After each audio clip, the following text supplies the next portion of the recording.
And we are live. What's going on, everybody? YouTube, Facebook, social media world. It's your boy AnonymousBased, and I'm welcoming you to another edition of the Oxide Station podcast. And I'm here with three extra panelists. Let's go ahead and get into it.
All right, okay. Once again, welcome to the Oxide Station podcast with your boy AnonymousBased, and I'm biggity back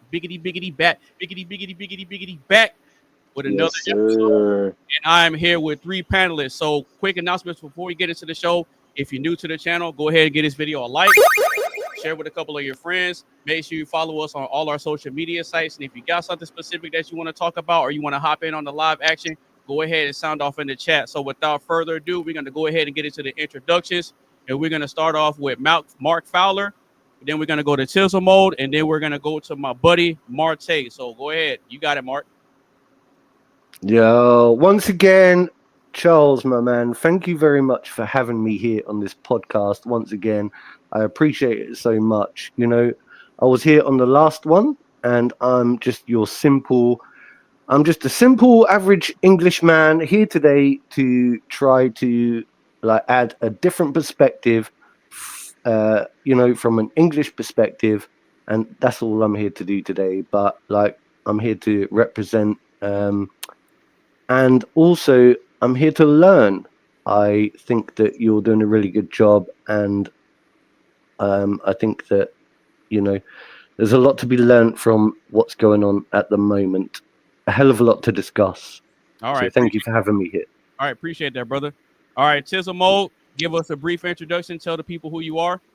My name is Alante Wheeler, as you may know on the first podcast, but I go by the name Tizzle Mode. I make beats on my YouTube channel. Been doing it since I was 12, etc. Last time we had somebody on here who I know personally in a group chat, who also make beats and do other content as well. That's pretty much it. Okay. All right. So we got an additional guest on the panel today. I know him, but he's new to you guys. I'm gonna go ahead and let him introduce himself. Marte, you're up, brother. Yeah, it's a hard act to follow when I'm following Batman's butler, Alfred, and then I got Timu Michael B. Jordan over here.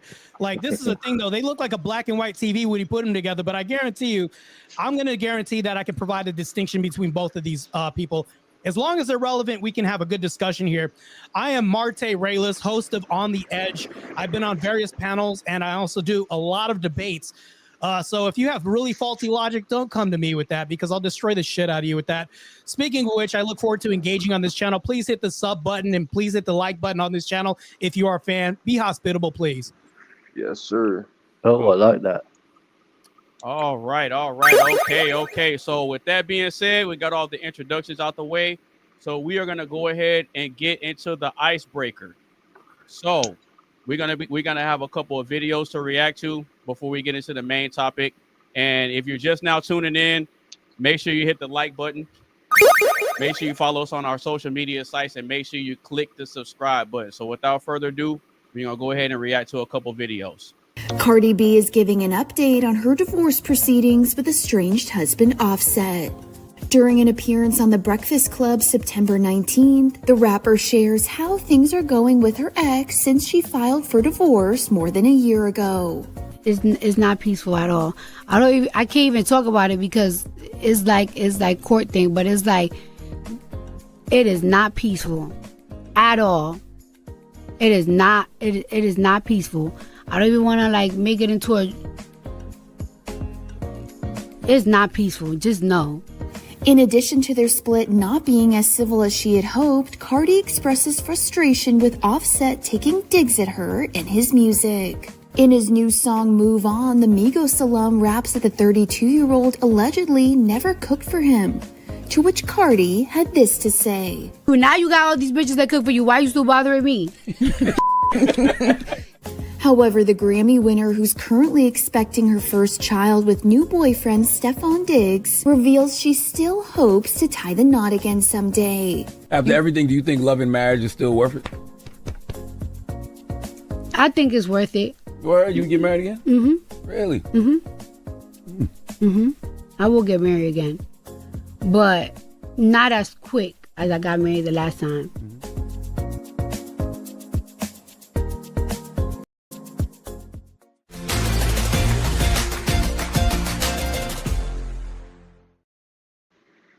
Trash. All right. Wow. All right. Okay. So now that we've seen the video, Really interesting. icebreaker. So it start off with a question. Is Cardi B smart for breaking things off with her husband Offset, or is she breaking her vows by moving on? We're going to start with you, Mark. What you got? Yo, first of all, I'm going to say that for me was really painful to watch. Yeah. I found that really painful to watch. I'm like, what are you doing? Yeah. I'm not really into like celebrityism. You know, I don't idolize over these types of people personally. Right. And I'm like, damn, you know, what is she doing? What is she doing? Like, she's not really setting a very good example. You know, I don't think. Like, at the end of the day, like, I get it. You know, she's out there, she's doing her thing, she's entertaining. I get all that, right? But you know, there's man, like I found that really difficult to watch. Like, I'm not into all that wet ass pussy type bullshit, if I'm honest with you. You know what I'm saying? I just think it's really bad for like, and I don't think it sets a very good example personally, but you know, each to their own. That's what I think. That's all I got from watching that. Yeah, but if you think about you go ahead. but think about the question. Is Cardi B What smart was the for question? breaking off with her husband, or is she breaking her vows by moving on? Yo, I don't think she should. I think she's probably using him anyway. I don't really know this like Cardi B and her history, yeah. But if I was to be judgmental in the way I am right now, and I was to stereotype that type of person, I would say she only got with him for whatever reason anyway. She doesn't care. There are types of people out there that actually care about family, like proper. You know, like you get married, you have like a relationship, you get married, you have your kids, and then you hold it down, right? And like, she's not setting a good example. I don't know. I think he should divorce her. Like, and I think that nobody should marry Cardi B. That's what I think. That's my statement. Nobody should ever marry Cardi B ever again moving forward. All right, Tizzle, what you got? So what was the question again? The question is Cardi B smart for breaking things off with her husband Offset, or is she breaking her vows by moving on? What you got? Hell no, she ain't smart. But at the same time, she definitely breaking her vows. She ain't smart because I mean, shit, that's really. I mean, they got a kid together. You gotta see it like that. So like, you know, who the fuck really gonna be paying child support? And I don't think it's really a good idea to have like another man, you know, with somebody who you already had a baby with in the first place. I mean, both of them really not in the right, if that makes sense, because Offset a couple times, you know, he be hoeing. I think some people don't be knowing that for real. And what I mean by hoeing, like, I pretty much mean he a player, like, and some of us gonna be thinking like I'm capping if I say that. Like, if you literally go on YouTube and search on some shit. He went on a stream or whatever. Like he literally said some shit one time. Like Cardi B said some shit to him like love you, and I think he said some shit like I'm finna go text this one bitch or something like that.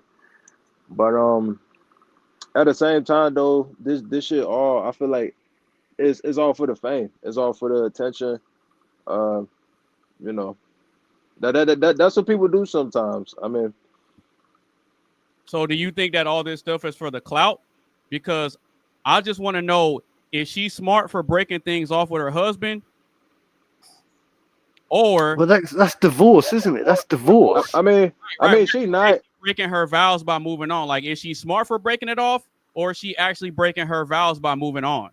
I mean, she really honestly doing both because like a divorce, that shit expensive as hell. Like I feel like I could be wrong, but I feel like it's more expensive than like you already getting shit to do a marriage. Because like when you do a marriage, like you gotta think about all the shit that you gotta put in for getting married and this and all that, and for you to like put it off for a divorce, like that's gonna be fun. And like I said, like for Offset, I think he gonna have a maybe like tougher tight situation too, because it gotta come to child support and shit and all that. But at the same time, I think it's not okay for the child, like because once that motherfucker grow up, how the fuck they gonna feel like they well, for context, they got 3 kids together. Oh well. So you gotta think before Cardi got with Offset, he already had other kids and other baby mamas. He just didn't, he didn't marry them. He married it's like Future. Right. Like Future before he talked to Sierra. Cardi is the one that got the ring and the marriage and the family. So is she smart for breaking things off with her husband, or is she breaking her vows by moving on? That's the question. I mean, she breaking her vows by moving on. Okay. I agree. Okay. All right, Marte, what you got, brother? I know you about to go in. Man, so I've been waiting. So I have to now address Mark and Tizzle right now before I even get to this question. Mark, unlike your namesake, you missed the mark totally. Also with Tizzle, not totally, but you glossed over it. Tizzle kind of hit it a little bit when he talked about the kids. Now back to this. Both of you made an assumptive claim by saying, I think this is why she's doing this. We don't know. We don't have any proof of this. Even with all the context, we don't know if they're doing this for clout or why they're doing things. Remember, there's a family involved in this, right? So whenever you take vows, I would like to bring you gentlemen, back to what she said. He accused her of not being able to cook. Then she said, I admit I don't cook. Yeah, have somebody else cook for you. Right then, that's strike one, because we're failing duties of marriage. If you're going to be with somebody, the reason why we have marriage, first of all, I'm going to address your question, by the way, AnonymousBased. The reason why we have marriage is because of duty, function, and responsibility. Love is the least of why you should get married, to be honest, because that makes your marriage more conditional. I think that if you're not fulfilling duties of protecting, providing, cooking falls into that on the woman's end. You have to feed, sustenance, and everything else. I don't care how rich you are. You're still in a marriage with kids. So now back to the question about AnonymousBased. When he was saying this, I do believe that she's doing 2 things. I believe that she's not wise by leaving a family destitute. This is not good, because now they have to decide on splitting kids, right? So if she's she's going to be a single mom, what are the outcomes of single mom? Not good, right? So she's actually making the situation worse. They can go to counseling, which they've never mentioned at all. They can go somewhere else, go to a pastor, counseling, or anybody else. They never mention this at all. So there's no reconciliation. That's the biggest problem. Now they're relaying to crowds. The problem with this is if you notice, Charlemagne, I'm going to wrap this up real quick. Charlemagne, who's also a grifter, I'll just say this outright, is putting her in a leadership position by saying, what are you going to decide? Well, she's not the head of her household. You're putting a woman in a boss position. That's not good. We shouldn't do this. Charlemagne. Hold on, wait. Hold on, Tizzle. One mic. Hold on, Tizzle. You got to let me finish. Real quick. I'm going to wrap this up real quick. So back to this whole issue, back to the other side of the equation. I think that she is breaking vows because she's not fulfilling duty. She's admitted that. You gentlemen have heard that she doesn't cook, and she admitted to that because he's taken shots to her in music, right? So if she's leaving kids destitute without a father, that's also abandonment as well, too. I'll leave it at that. Exactly. All right, Tizzle, you want to respond to that? Oh, no, he 100% right. I was just saying that Charlemagne, he always been a dick rider. That's how I always felt, in my opinion.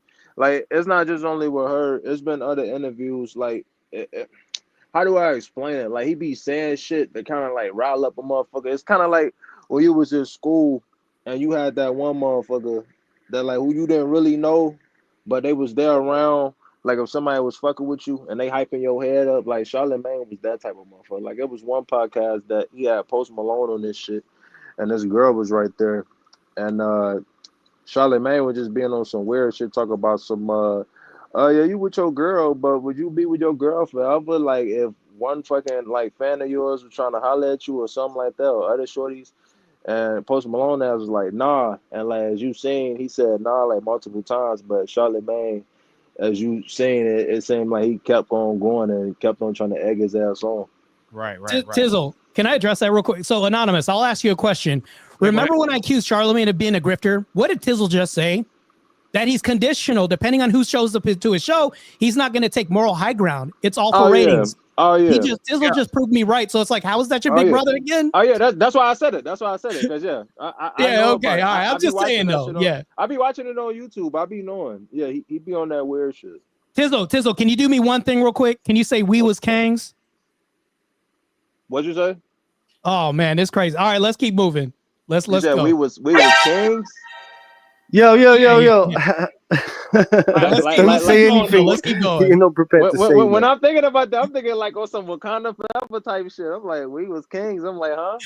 My bad. All right, man. Let's keep going. Back to the question though. Yeah.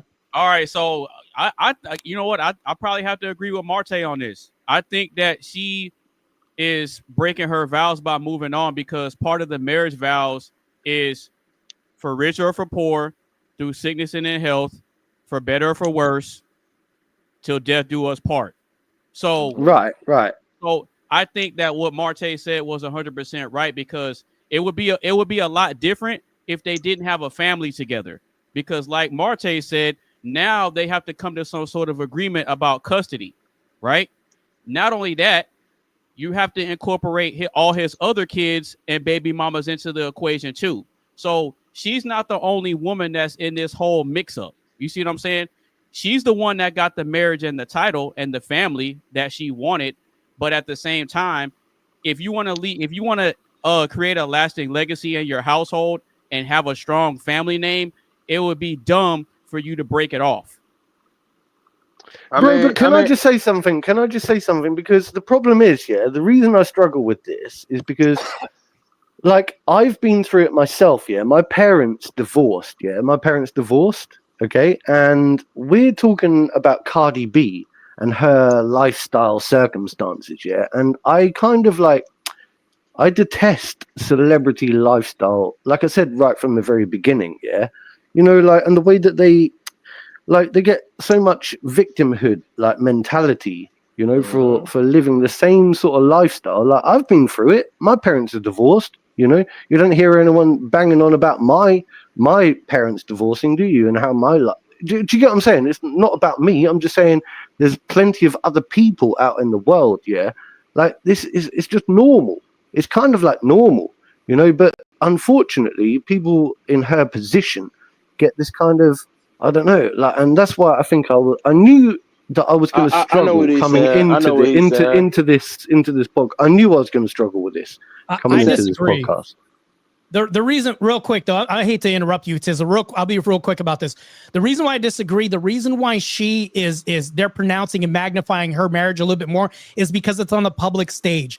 Now, we already have a problem in society. You've even magnified that yourself and exemplified the fact that you come from a single parent family, right? You said that, no, this is not good, right? So what Cardi B is an example of, no, this is good, not good, times 50 on a scale of where it's now propagandized. Now everybody's seeing this, they're buying into this propaganda because reality TV is propaganda. Would you not see this? Because when we have shows like Catfish, things like this, people literally buy into this and they stay tuned. You're being conditioned to say, hey, this is the problem with what you just said, Mark. It's normalized. That's the problem. Or Jerry Springer. Normative.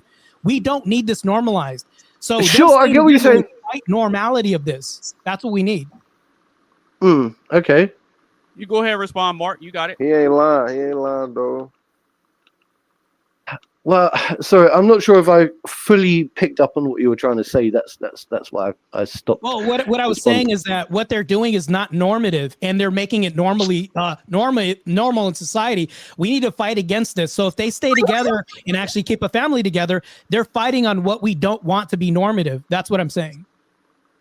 Sure. So what you're saying is that you are like you're pro-family, yeah? You're pro-family, and you don't advocate for this. Yeah, no, we're on the same wavelength. The problem is, yeah, I think we're on the same wavelength, mate. I think we're absolutely on the same page. So I don't think there's actually a debate for me to come back. No, well, Mark, what you were saying, from what I got, if I could steel man your position real quick.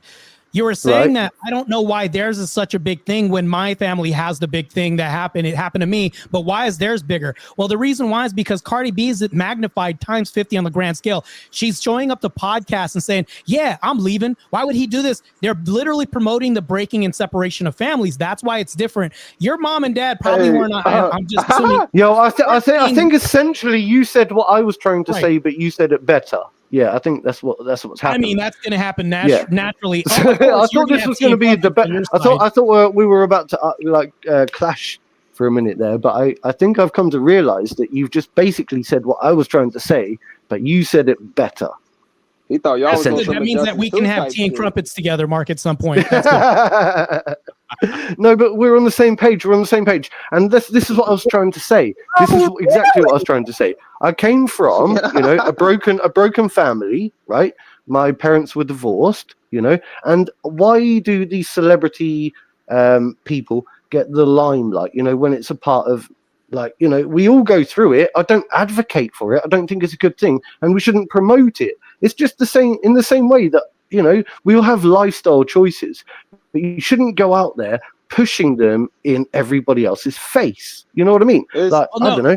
I smoke, and I don't go around telling everybody else that they should smoke. You know what I mean? Do you recognize that celebrities in society would exist even if you didn't have Cardi B's or anybody else? You know what? I was just going to say something about that, but I was going to say, though, he's not lying either. I was going to say, it's funny you say that, but I see rappers and I see most celebrities in her, they do other shit that what she say to promote shit, whether it's they album or whether it's some they got as marketing wise or anything in general. Like, I can't really think of an example, but like it'd probably be some like a motherfucker going to a podcast and a rapper would be bragging about yeah, I just whooped this motherfucking ass and I had the gang with me and this and all that, and motherfuckers won't even know if they even using that to like promote their new album or some shit. They could even be saying that in one of their songs, talking about, yeah, I just whooped this motherfucker ass, or I just shot him, yada yada. So I just kind of. Tizzle, I'm glad you said that. You're basically co-signing what I said. Mark, what me and Tizzle are both saying is you're going to have celebrities no matter what. You can't help it. There's always going to be somebody idolized in society. And since we can't change this, what we can do, even on AnonymousBased podcast right here, the Oxide station, I would say that we can have these debates and thought experiments to where we can at least combat culture and change the thinking of the people that are watching his podcast. All of us together as a combined force can change the Cardi B's and change everybody else, because now they can boycott sales of their album because they don't believe in this. We have a lot of power, more power than we think. So us fighting for a nuclear family is not buying the Cardi B CD. Everything boycotts worked back then, they could work today. For real. That's pure facts. Yeah, Martin. Yeah, you straight up cooked on that one. So, last thoughts on this before we move on. This is the icebreaker. I think Cardi B is trash for one. She exemplifies modern female culture right now. For the most part, she's leading a movement of people who are wet ass, whatever. When we had this song, only her. People are now being propagandized with this culture. That's degeneracy mass times 50. So it's almost inevitable and almost prophetic for her family to be broken up because of her belief system that she imbues in her music, her entertainment. She came from stripper culture. Offset should have been wiser to wipe up somebody that had a pattern of behavior with stripper, totem, and all this other stuff. So this is a very good lesson for us to learn, like why body count's important. If you have a woman that is a stripper or a prior sex worker, hold on. body count. Hold on. The reason why body glad count's you said important that. is because while one woman can be chosen by 100 men, she's not kept by 100 men. While one woman can sleep with one man 100 times, she's kept by one woman, even though she with him 100 times. That's why body count is important. All right, Tism, Yeah, go ahead. That's true. Oh, I was gonna say he ain't lying about that. I was gonna say they honestly should have both know what they was dealing with. Like he said, Cardi B ass was a stripper, and also on top of that, she was fucking drugging man and taking shit out their wallets and all their motherfucking important information. And you know, like I said earlier that's about true. and like I said about Offset as like he already holding, like he pretty much the protege of Future. Like if we keep it in 100, like but. They not the only two. Like how many motherfucking rappers or how many artists out here really be hoeing? Like it just don't be the male, it be the female. But be doing the same shit too. But the only difference is, my bad. What you gonna say? no, go ahead. Finish up, Tiz. I was gonna respond to that. I was gonna say only difference is which motherfuckers probably gonna get on my ass, but I don't really care. Like females, they think that shit cool to be like, oh yeah, I'm a hoe, I'm doing this and all that. Like I say, like two wrongs don't make a right. But I also came from a motherfucking culture that is like, you know, love not for the weak, but also the cheating shit or all that shortcut shit. That ain't that either. You feel me? It's either you gonna do that shit 100 or you gonna get the fuck out. You know, either or. Well, what I'm going to say is societally, Mark and Tizzle, you both would agree with me if I say this, right? Even I would say AnonymousBased as well too. Would you not agree societally that men hold the burden of relationships? What I mean by that is like, let's say that Anonymous gets kicked out with his family and he's married, and News Channel 5 comes by to do an exclusive on people getting foreclosed of their houses. Whose face is going to be put in front of the microphone first, the wife or him? Yeah. I think, look, you do realize that we live in a different society, though, now. Society like different hasn't generation. changed that much because they're still holding men responsible. Sure. At the end of the day, women are not called providers, even though they work more than men, graduate college more than men, who are still called providers, men. So because we have this burden, which is asymmetrical, which means it's unbalanced, men will forever have this burden. So what I would say, men, please vet these women properly. If you don't vet these women properly, this is a cautionary tale of what could happen, because society will always throw it back in a man's face, because women will forever be the victim, which is unfortunate in society. Sure, but we've seen like more effeminate like men nowadays, yeah. So like the effeminization like of men. So we've seen men, right, those becoming men less and less masculine with the less and less testosterone. Yeah, and so like what are we supposed to do with with those types of, because they're still men, right? Obviously, but they will like identify as being. You realize that's another side argument that doesn't address the point that men, even though they're feminist, will still be held accountable by societal standards. Even if it's a feminist guy with tight jeans and has a man bag. But then do you think, right? This relationship ended. Do you think then, based on what you're saying, do you think then, like, you know how like women are looking for equal opportunities, yeah? Equality, equal opportunities, yeah? Do you think then, based on what you're saying, in order to make it fair, we should make the women have just the same amount of accountability or not? I'm just asking. Hey, you right. I'm just asking. Hey, what's I seen a meme that was funny as hell but true. And the fucking meme and the video was 100 women or a lot of women versus accountability. Yeah, I saw that. But I'm going to address Mark real quick. Mark, not to like say what you said wasn't anything, Tizzle. Mind you, I'm not throwing shade at you. No, Mark, I'm just asking. I'm just simply asking. What I'm saying, though, to answer your question is equality, when we think about egalitarianism, is an illusion. It'll never happen. Despite how many boss babes you have on the forefront, how many Cardi B's you have in relationships, it will never be equal in society, because men will always be held accountable no matter what. It's unfair. Yeah. It's a shit sandwich that we get handed, but this is why it's more important for men to vet. Even so, here's the bad part about this. When Tizzle talks about accountability in this whole meme, I could tie this all together because I'm good at doing what I do.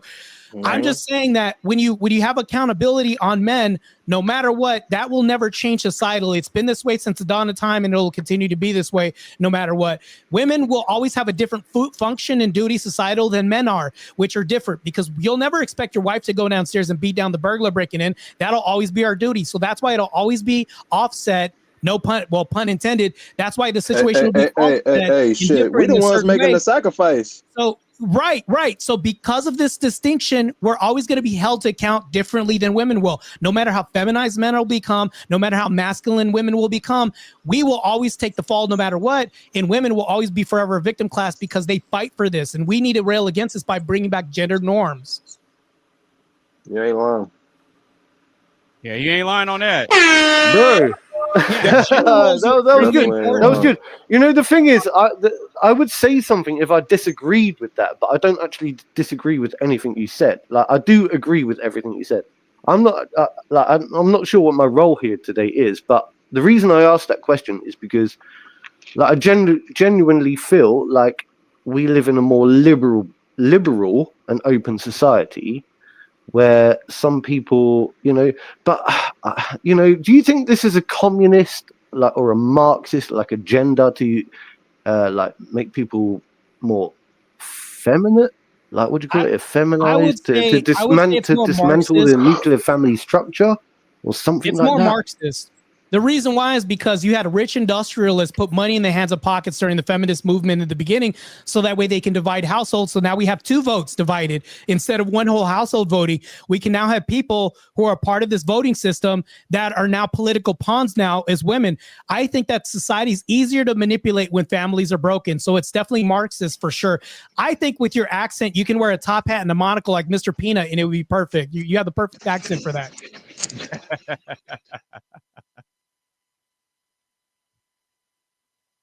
But go ahead. I know I left you speechless there. Go ahead, though. No, it's not that. I just don't want to like take up too much time because I could talk forever. It's just, so you are Mr. Peanut. All right, that's cool. I like it. I might just as bloody well be, mate. Do you fancy a bottle of water? Oh man, keep it gumming. 007.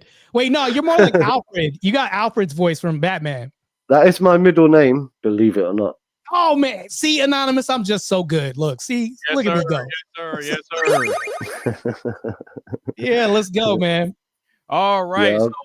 So let's go ahead and wrap this one up. We're gonna go ahead and move on to the next one. But before we do that, if you're new to the stream or if you're still tuning in with us, make sure you hit that like button. Make sure you hit the subscribe button. Make sure you follow us on all our social media sites, and make sure you continue to stay engaged and sounding off in the chat. Shout out to the chat, man. Shout out to the chat. All right, so moving on. So we got a couple more we got another video that we're gonna react to and give our opinions on. So let's go ahead and play it right now. Devin, what guy on this team would you least like to date your sister? What the hell? Diggs. Stefon Diggs. Diggs is the guy. Least I should date my sister, Diggs. 100%. Why Diggs? Man, no. He's crazy. He's not a guy that you want to bring home to your parents. He talks a lot. Outrageous. Don't know what he's going to say. And I don't like him. We're going to leave it like that. No. Just don't know what to expect every day. It's like you don't want your sister to bring him home to your parents, so therefore she can't date him. He couldn't date my sister. What guy on this team would you least like to date your sister? And I might add, you're starting to be the runaway favorite for this. Would nobody want me to date this sister? I'm a great guy. I'm actually a great guy. There's actually seems to be a few guys that don't think that. You feel differently about me? Yeah. They just don't know me well enough. That's what it is. Just a appearance. All right, who don't I want to date my sister? Weatherly. Why Weatherly? Because he's ugly. All right. Okay, so now that we've seen that video, what the fuck I just heard? You can see that his teammates don't want him dating their own sister, right? So they have a general consensus of their views about how he is as a person. Maybe not as a person, but how they would deem him to be if he were to date somebody that's close to them, right? So now that we've seen that video, here is the next question. Cardi B is dating Stefon Diggs.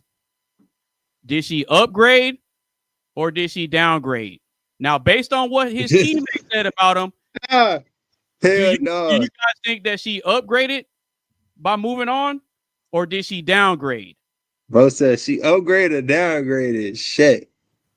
Bro, hang on, can we just go back to quickly? Didn't someone talk about dating their own sister or something? Yeah, No, Buddy has. no, wait. The last That's guy, just crazy. the last guy was actually Stefon Diggs. The last guy that got asked a question, that was Stefon Diggs.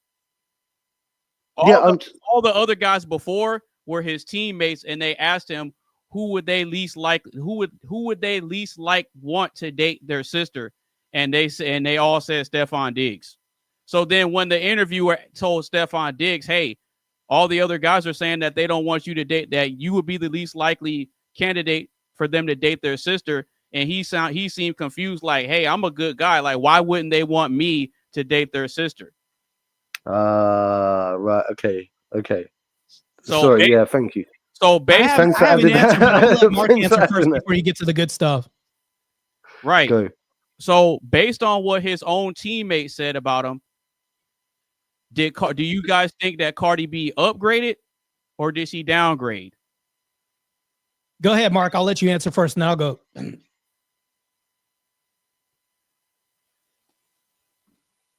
I just think it was a weird question for the people to ask, be going around asking them. I don't know, man. I just think all right, it's weird, Anonymous, bro. I got a real answer for you.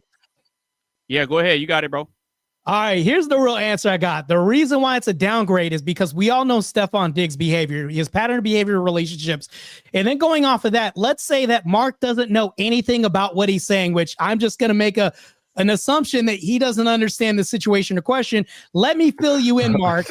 and from an outside, let's pretend I don't know anything about this situation. I'll break it down for you.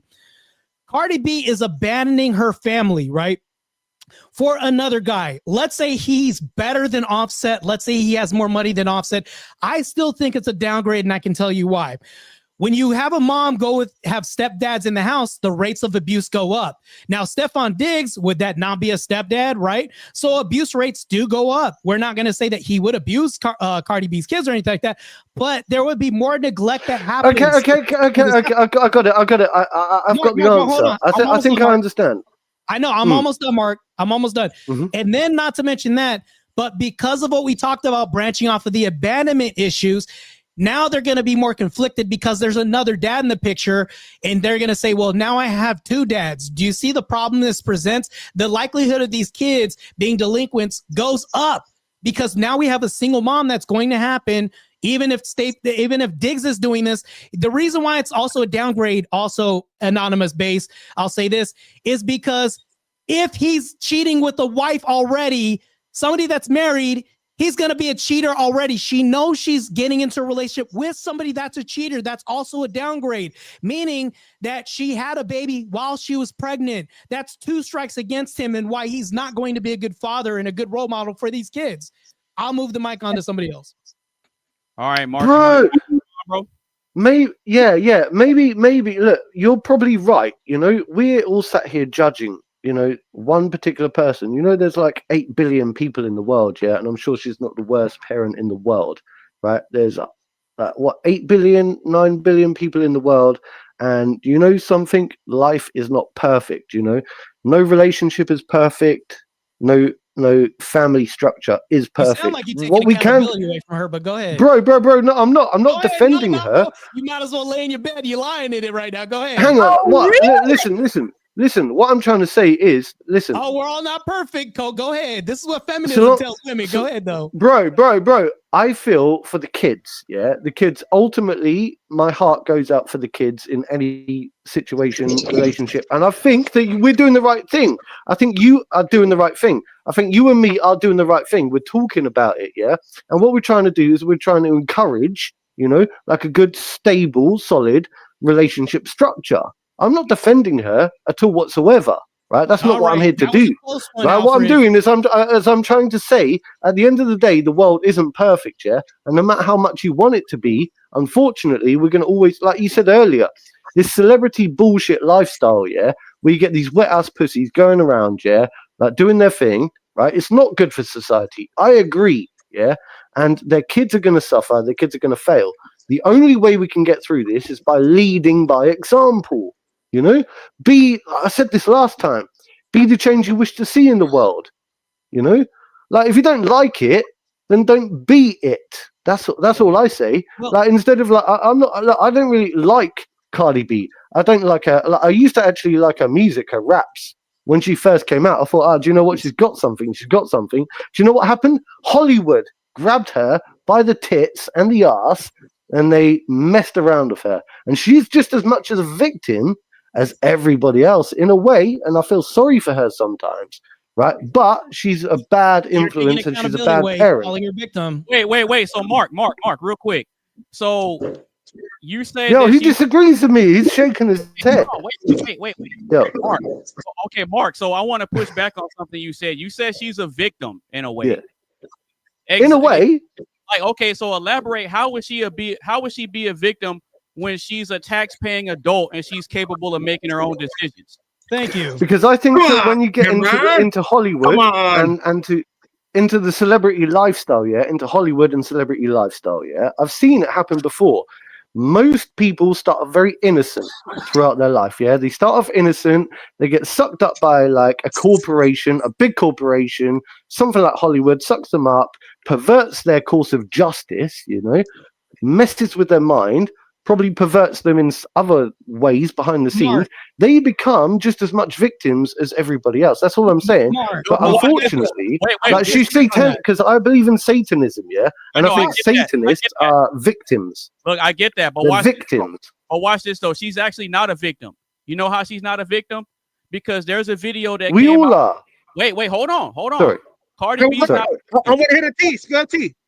Look, watch this. Cardi B's not a victim, and I'll tell you why. If you look on YouTube right now, there's a video of her in the kitchen or like she's doing something in the house and she's playing her music and her song comes on and once she sees that her daughter's listening to it, she goes and turns the music off and she says that she doesn't want her own daughter listening to her music. So if so her children are also victims. Wait, but hold on though. But Cardi's not the victim. She's a perpetrator. That's what I'm telling you. Because if she knows that her music is setting a bad example and she doesn't want her own kids to consume it, then how would she be a victim? Because it's a perpetual thing. It goes down from it's a generational trauma. No, you got you're still victim blaming her. Here's the thing, though. Also, I'm going to bounce off of what Anonymous said because I back him 1,000% because he's right on this. If he's wrong, I'll be combative with him, right? But he's actually right about this. Cardi B has self-admitted that she's robbed men in the past. Is that a victim or not? So also the other thing, too, is like we can use other examples of people who are in Hollywood. Name one controversy that Denzel Washington's ever been in with his marriage or anything else. I'll wait. I can name 5 other celebrities who've also been in Hollywood culture who they not affected. We are the arbiter of our own destiny and in control of what we do. You motherfucker are being pelican free. Okay. Hey, that mask is making you mumble right now. But anyways, not only mumble rapping right now, but Mark, can you answer that question though that I just proposed to you? Can you name anybody else like Denzel can you name a controversy he's ever been in with his wife or anybody? He's in Hollywood. Who's more Hollywood than Denzel, right? Yeah, but that's not the point of what I was trying to get at. What I was trying to say is that, like these people that perpetrate acts, like bad acts upon their children, Yeah, but we have to get to the root cause. We have to get to the root cause of, like, why is Nicki Minaj, being such an asshole, to the world and to her children? Why? Why is she? So we have to Mark, get to the do you root understand cause. you just danced around my question right now? Can you name one controversy that Denzel's been involved in? Not really, because I'm not a celebrity. I'm not bro. I don't follow celebrity lifestyle. I'm not a celebrity fan. I'm not into all that. I'm more into like my friends and families, my close friends and families. The reason why I don't know Denzel Washington, Nicki Minaj, freaking Tyler Poopy shits, whatever the one that they want to call her, Right, like, whatever. I don't do all that bullshit. That's what I'm saying. That's what I tried to get at from the beginning of the conversation. But Mark, here's the reason why I'm pushing back against you. You're saying being a celebrity is bad. Here's the thing. Being a celebrity isn't bad or good. It's like fire. If I give you fire, you can choose to cook with this or you can burn this shit down out of somebody's house. Being a celebrity is neither good nor bad. It depends on how you use it, right? Mm-hmm. Now, we don't have victims. We have people utilizing this in a bad way, right? She's not a victim because she's manufacturing her own outcomes by her own hand. She's a mother, right? She's influential. But surely right? we got to get to the root Right. cause of why is she so horrible in the first place? You know, when somebody behaves horrible, yeah, and acts like a nasty piece of work, yeah, a piece of shit, yeah.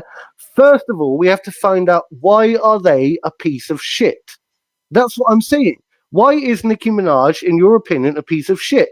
Can we not get back to the root cause and say perhaps Because she she dating a was fella? mistreated? Perhaps No, do we blame it on Hollywood, or do we just blame it on her as an individual and say she was just born naturally as a piece of shit? She will always be a Nah. piece of shit, Let's and be there's nothing else to do pragmatic about here, it. Mark, because what you're That's doing what is I'm trying to do. Yes.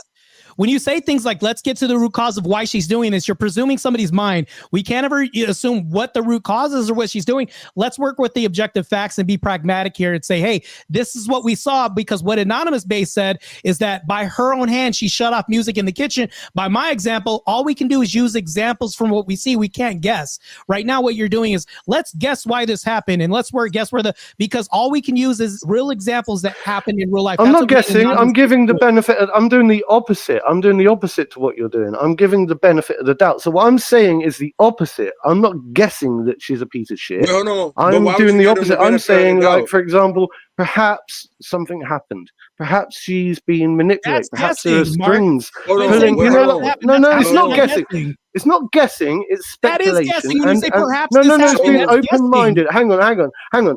If you turn around and do something because you're in a it's called mental health, yeah? Mental health, right? One thing I learned is that you need to listen and understand the purpose of our behavior is to get our needs met, yeah? If you're reacting and lashing out there for a particular reason, why is it that you're doing it? What is it the reason? Like, I'm just saying, the only way to fix evil, if you're saying that she's purely evil and she's just purely going out there doing bad, evil things, I'm not necessarily saying you're wrong, but what I'm saying is that we can find the root cause and we can fix it. Then surely all I'm trying to do is explore where this evil comes from. That's what I'm saying. Anonymous, Where does it can I come ask you a from in the question? first place? Then we can fix it, can't we? Surely. Go on. I understand, but Anonymous, Wait, I'm hold going on, to give you a demonstration. I feel like you can't fix it. No, Anonymous, can I ask you a question real quick? hold on. I got to ask him something real quick. Go ahead. So you said something about getting to the root cause, right? And you and then after that you said something about us doing things because we need our needs met, right, Mark? So if we're doing things based on our needs getting met, what need is Cardi B trying to get met by moving on from her husband and getting with a guy that's a womanizer? What need is she trying to get met by doing that? Her needs. You realize, for her bro, own personal yo, gain. let me. You want to ask me again? If not that, You said what? Bro, you do realize there's something called the Maslow's hierarchy of needs, and I'm not saying this is based in fact, but it's something I learned, right? No, I understand that and part. We all, but the yeah, question, so but based I think some people's needs are egotistical needs. No, I get that. But this is the point I'm trying to make. If we're tying it back to the question, which is, did she upgrade or did she downgrade? You mentioned something about us doing things because we need to get our needs met. So what need is she trying to get met by leaving her husband and breaking up her household? I think she has she has a spiritual need, like a psychological and spiritual need for ego. It's an egotistical need. It's ego, isn't it? Think about ego. Think about ego. Okay, cool. Let's run with that. Hold on. How is getting an egotistical need met more important than the duty and honor that you have to your family? I'm not saying it's more important. I'm not saying it's a good thing. I'm not saying, look, I'm not defending her. I'm just saying that when it comes to evil and battling, right, people that choose to do bad things, I think, I think that we can always trace things back. We can always trace it back. Usually, right, when somebody like is an evil person, you can trace it back to the parents. They were traumatized, maybe sexually abused or something like that. And you go, oh, well, why was that? Why was that parent such an evil arsehole? You go, oh, well, it turns out that their parent was an arsehole. And it turns out that their parent was an arsehole. So all I'm saying is that as a society, we've got an obligation and a duty to try and figure out why why these people behave the way they do, you know? Like, that's all I'm saying. And I think that everyone is a victim. I've learned this. It clicked in my head a long time ago. Even you, if somebody goes around and does something bad, look, bro, when I went out, when I was a kid and I was an alcoholic and I went out there and I caused a burglary, you know, and I robbed up the local shop and I did all that stuff, it wasn't me. I was a different person, okay? And why did I do that? Because I was in a really bad place, you know? I wasn't myself. I was, you know, and I made a bad choice. And I realized, you know, because I didn't have the guidance, the friendships, the support, everything that I needed in life. Anonymous, can I ask you a question? We can get back to Mark real quick. Yeah, go ahead. You got it. So, Mark, I'm going to demonstrate something for you by asking Anonymous a question. So I'm going to say perhaps you got the red and black in your background with the Pokemon hanging up because you felt it goes good with your anger that you have sometimes, and because it's a passionate color that maybe you like to be romantic in that room sometimes. Is that a guess when I say perhaps? Am I guessing when I say perhaps? Yeah, you're 100% guessing. How is perhaps not a guess also? But back to this, the thing that I would want to say is that when we say things like ego and intention is one of the hardest things to prove in court. So is ego, because you'd have to demonstrate this. We can't demonstrate this. You went on a diatribe about when you were young, and the reason why I would caution against you doing this when I was back, we all didn't know what we were doing. You see how you're relinquishing victimhood back to her and removing semblances of accountability from Cardi B by saying this? Your story actually is right alongside from relinquishing accountability off of her hands. I would caution you against this. No, give her more accountability. Say, you know what, that was wrong. It was bad. I still think it's bad. Do you know what? I do, bro. Rhetoric instead. I think I do. I actually think I'm completely on your side, right? If I was to look back at this whole entire discussion today, I would say 99% of everything that we've discussed, I completely agree. Like, I'm just trying to put that 1% off, that little 1% off. I'll be right back. You know, something, because I understand. I think I'm trying to come from a position of understanding why society is the way it is today. You know, why society is the way it is today. You know, and I think it is because we do live in a more compassionate and, well, I don't even know if it's compassionate. I think it's like some kind of ideology that is designed to look as if it's compassionate. Hey, you know what? It's like what Marty said literally like earlier. Who's Marty? I mean, Marte, my bad. Oh, I said Marty. There you go. Here we go. My bad, fam. But it's I feel like I'm back all of a sudden. I like it. Go ahead. No, my bad. but it's literally like you said. Like, if I give you some fire, is it you finna cook that shit or you finna burn shit? And it's kind of like with the internet now, especially fucking TikTok. Like, it's like, how many motherfuckers you see like get influenced for doing the right shit? Now, how many motherfuckers you see get influenced for doing the wrong shit? Like, how many fucking trends you seen that was for the right shit? How many trends you seen that was for the wrong shit? How many trends you seen that fucking broke relationships or caused problems in relationships? How many fucking trends or fucking anything you seen that caused, you know, life-threatening danger or this and all that? And I'm pretty sure y'all know what type of trends I'm talking about, like the fucking fire challenge people was doing years ago and all this dumbass shit. So it's like, it depends on, it really, it's like, it's what you do with it. Is it that you finna do this shit for good or you finna do this shit for the wrong? And it's like, you know, and it's like, like a gun. If you have a gun, that gun's not committing any crimes, right? It depends on who picks it up and their intention behind it. Well, what you can prove, Mark, and to demonstrate with you, because we can't prove ego, intention, or anything like that. What we can do, what me and AnonymousBased kept going to, were examples of what she did, like behavior of turning down the music when the kid was playing her own music. No, that's bad for you. Turn it off. Her, by her own words, admitting and having a confession of saying, I used to rob people before music. When we use this, then we could say, you know what? She has a pattern of behavior, but we still can't presume her intention or say this comes from a place of ego. But we can say that I agree with Anonymous saying, what does this have to do with her having her egotistical needs met when she abandons family and things like this? To me, this is also bad practice for everybody else. She's actually a propaganda machine right now because of her status and influence. And I think it's bad that she's abandoning her kids. I'll just say that right now. Okay. It's all bad. Well, look, I've explored the whole concept of ego once before, and I found it quite fascinating. One thing I found is that a lot of people try to what I would call eradicate their ego, and I think that's the wrong way to move forward in life. I think that everyone has ego, everybody, and I think that it all comes down to like controlling and curtailing your ego, right? And I think that everyone's susceptible, to bad, people are susceptible to addiction. People are susceptible to bad lifestyle choices. People are susceptible to, like whatever it is. I know people that have gone down all sorts of different paths.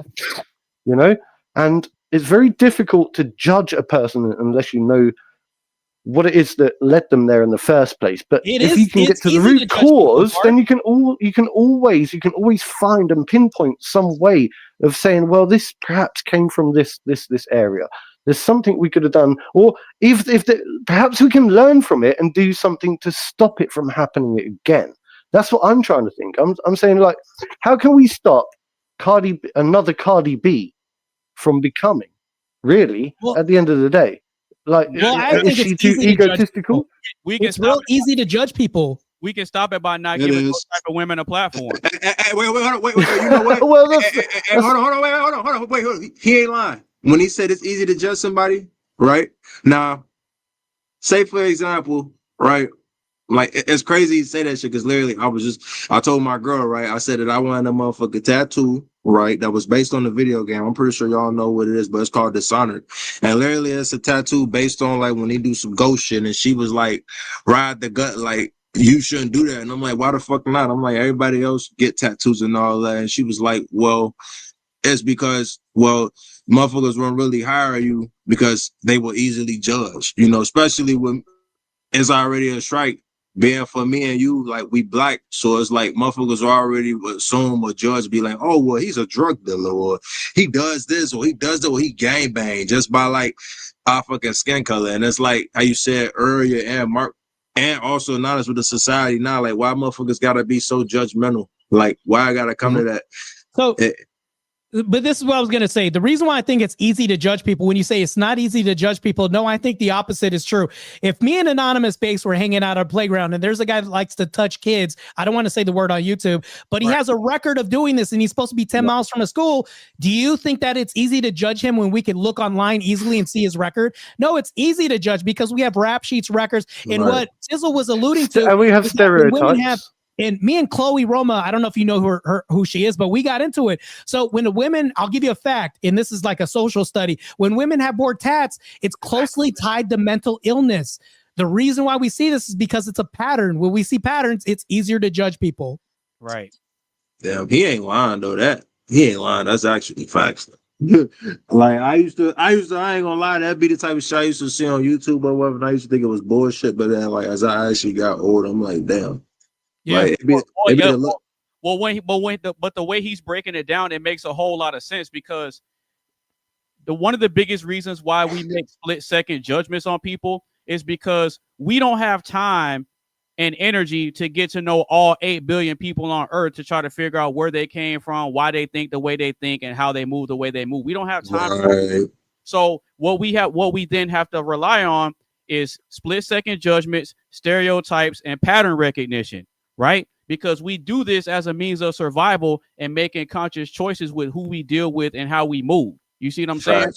So when we're paying attention to certain patterns and behaviors that these women are exhibiting, like what Cardi B's doing, people are celebrating when she got married and had kids within the confines of a marriage, right? She wasn't having kids out of wedlock. So that's actually a round of applause for her, right? And women were celebrating it. But at the same time, the same women that celebrate her having babies within the confines of the marriage are the same women that are celebrating and cheering her on, saying, oh, yeah, you need to leave him. Your happiness is more important. So when we're paying attention to this type of stuff, it's 100% right for us to judge it because us guys, pay attention. Wait, real quick. Us guys pay attention to those behaviors and patterns from women, and we make judgments and say, you know what? If I want to have a wife and bring somebody home to meet my mother, that's the type of woman I stay away from. Right. Yep. Exactly. It's like having that one girl. Like, say if you was a girl, it's like having that fucking one girl who always been single, but she always trying to tell you what the fuck to do with your relationship, but how to make shit work, this and all that. When she don't got fucking two common sense in her mind, and it's I like feel. how the fuck.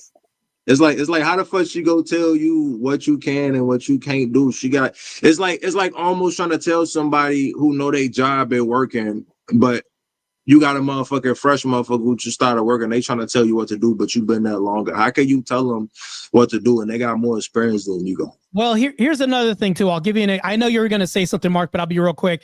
So what Alwine was doing, I'm going to give a shout out to one of the people that's watching. Thanks. Also hit the like button as well too. When we judge, I'm a Christian ethicist. So when we judge righteously, meaning like we're doing this for what Anonymous was saying as a preventative measure because we've seen patterns before. Now, what he said, it was she's been celebrated for having babies in wedlock, right? She just had a baby out of wedlock, meaning there was somebody who had an extramarital affair with her. So here's the problem with this.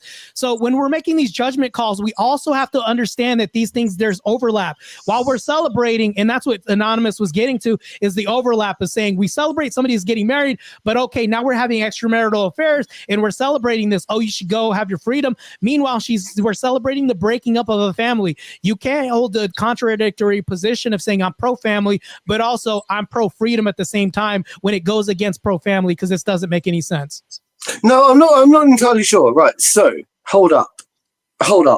So this seems, I would say, from if any females are watching this, like what I would call feminists, if any feminists are watching this, they would quite happily sit here and the first thing they would say is, look, you got a panel of 4 blokes discussing freedom of women's rights and blah, blah, blah. We know the score, right? And I think that a feminist would argue, I've seen a lot of that stuff, their body, their choice, and female empowerment, and this, that, and the other.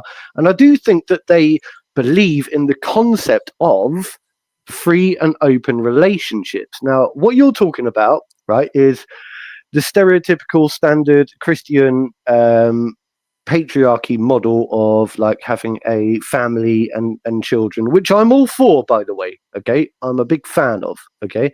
But I also believe that that people that want to be more liberal in their lifestyle choices should be allowed to have the freedoms to express themselves and have more liberal relationships. I think the problem is when they start pushing it onto the next generation. So like the likes of Cardi B, the big problem I've got with her is the way that she promotes promiscuity.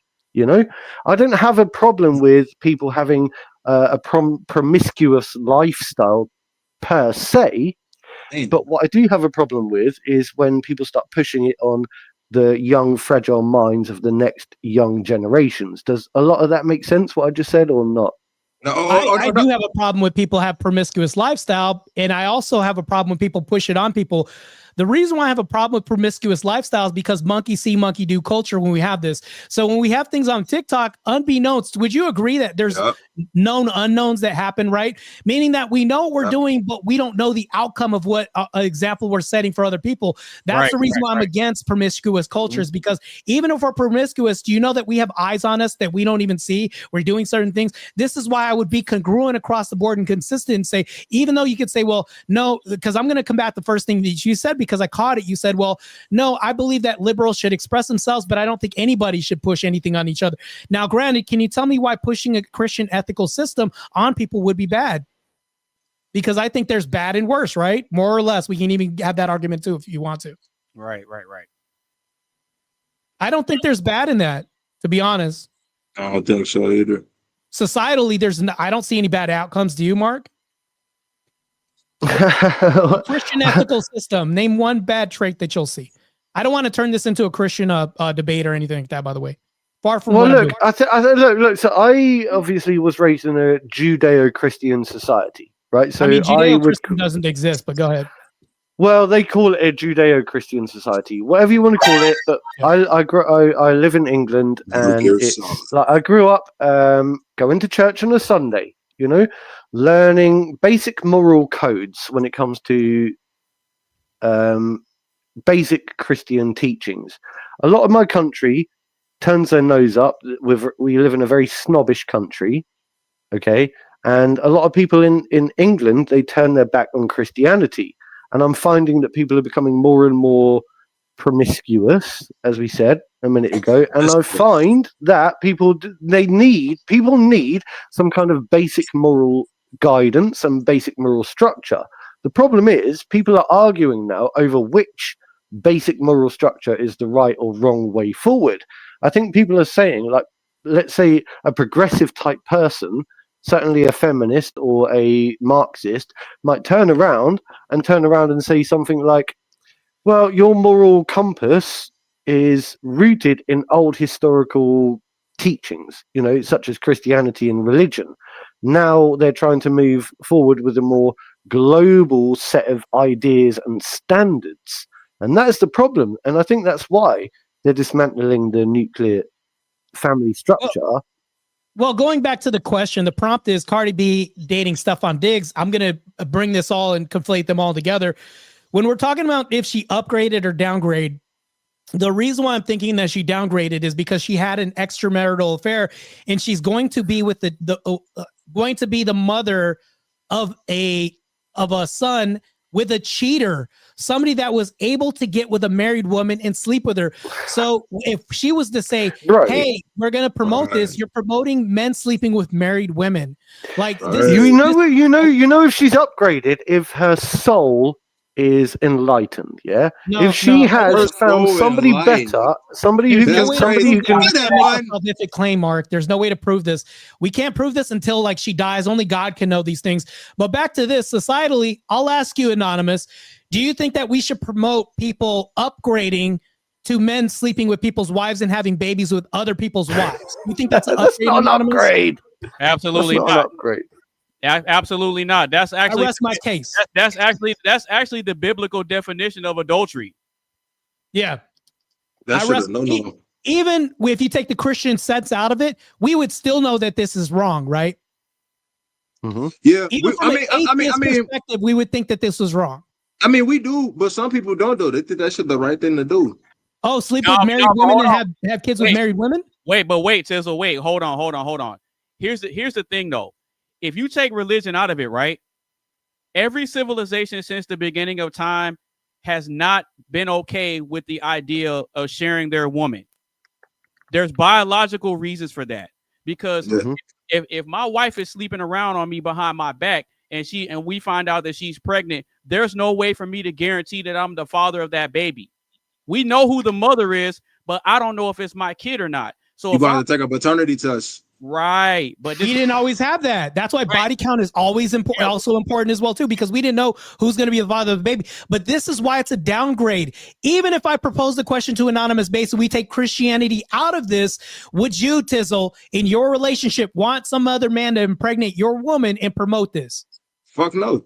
Okay, then you agree with me. Fine, I rest my case. Downgrade. It's a downgrade. Right. That's my answer. Oh yeah, absolutely. That's crazy. That's crazy because I bet my body count is bigger than yours, and yet I have no kids. Oh my god. Oh yeah. Well, I mean that's a different kind of debate we're at.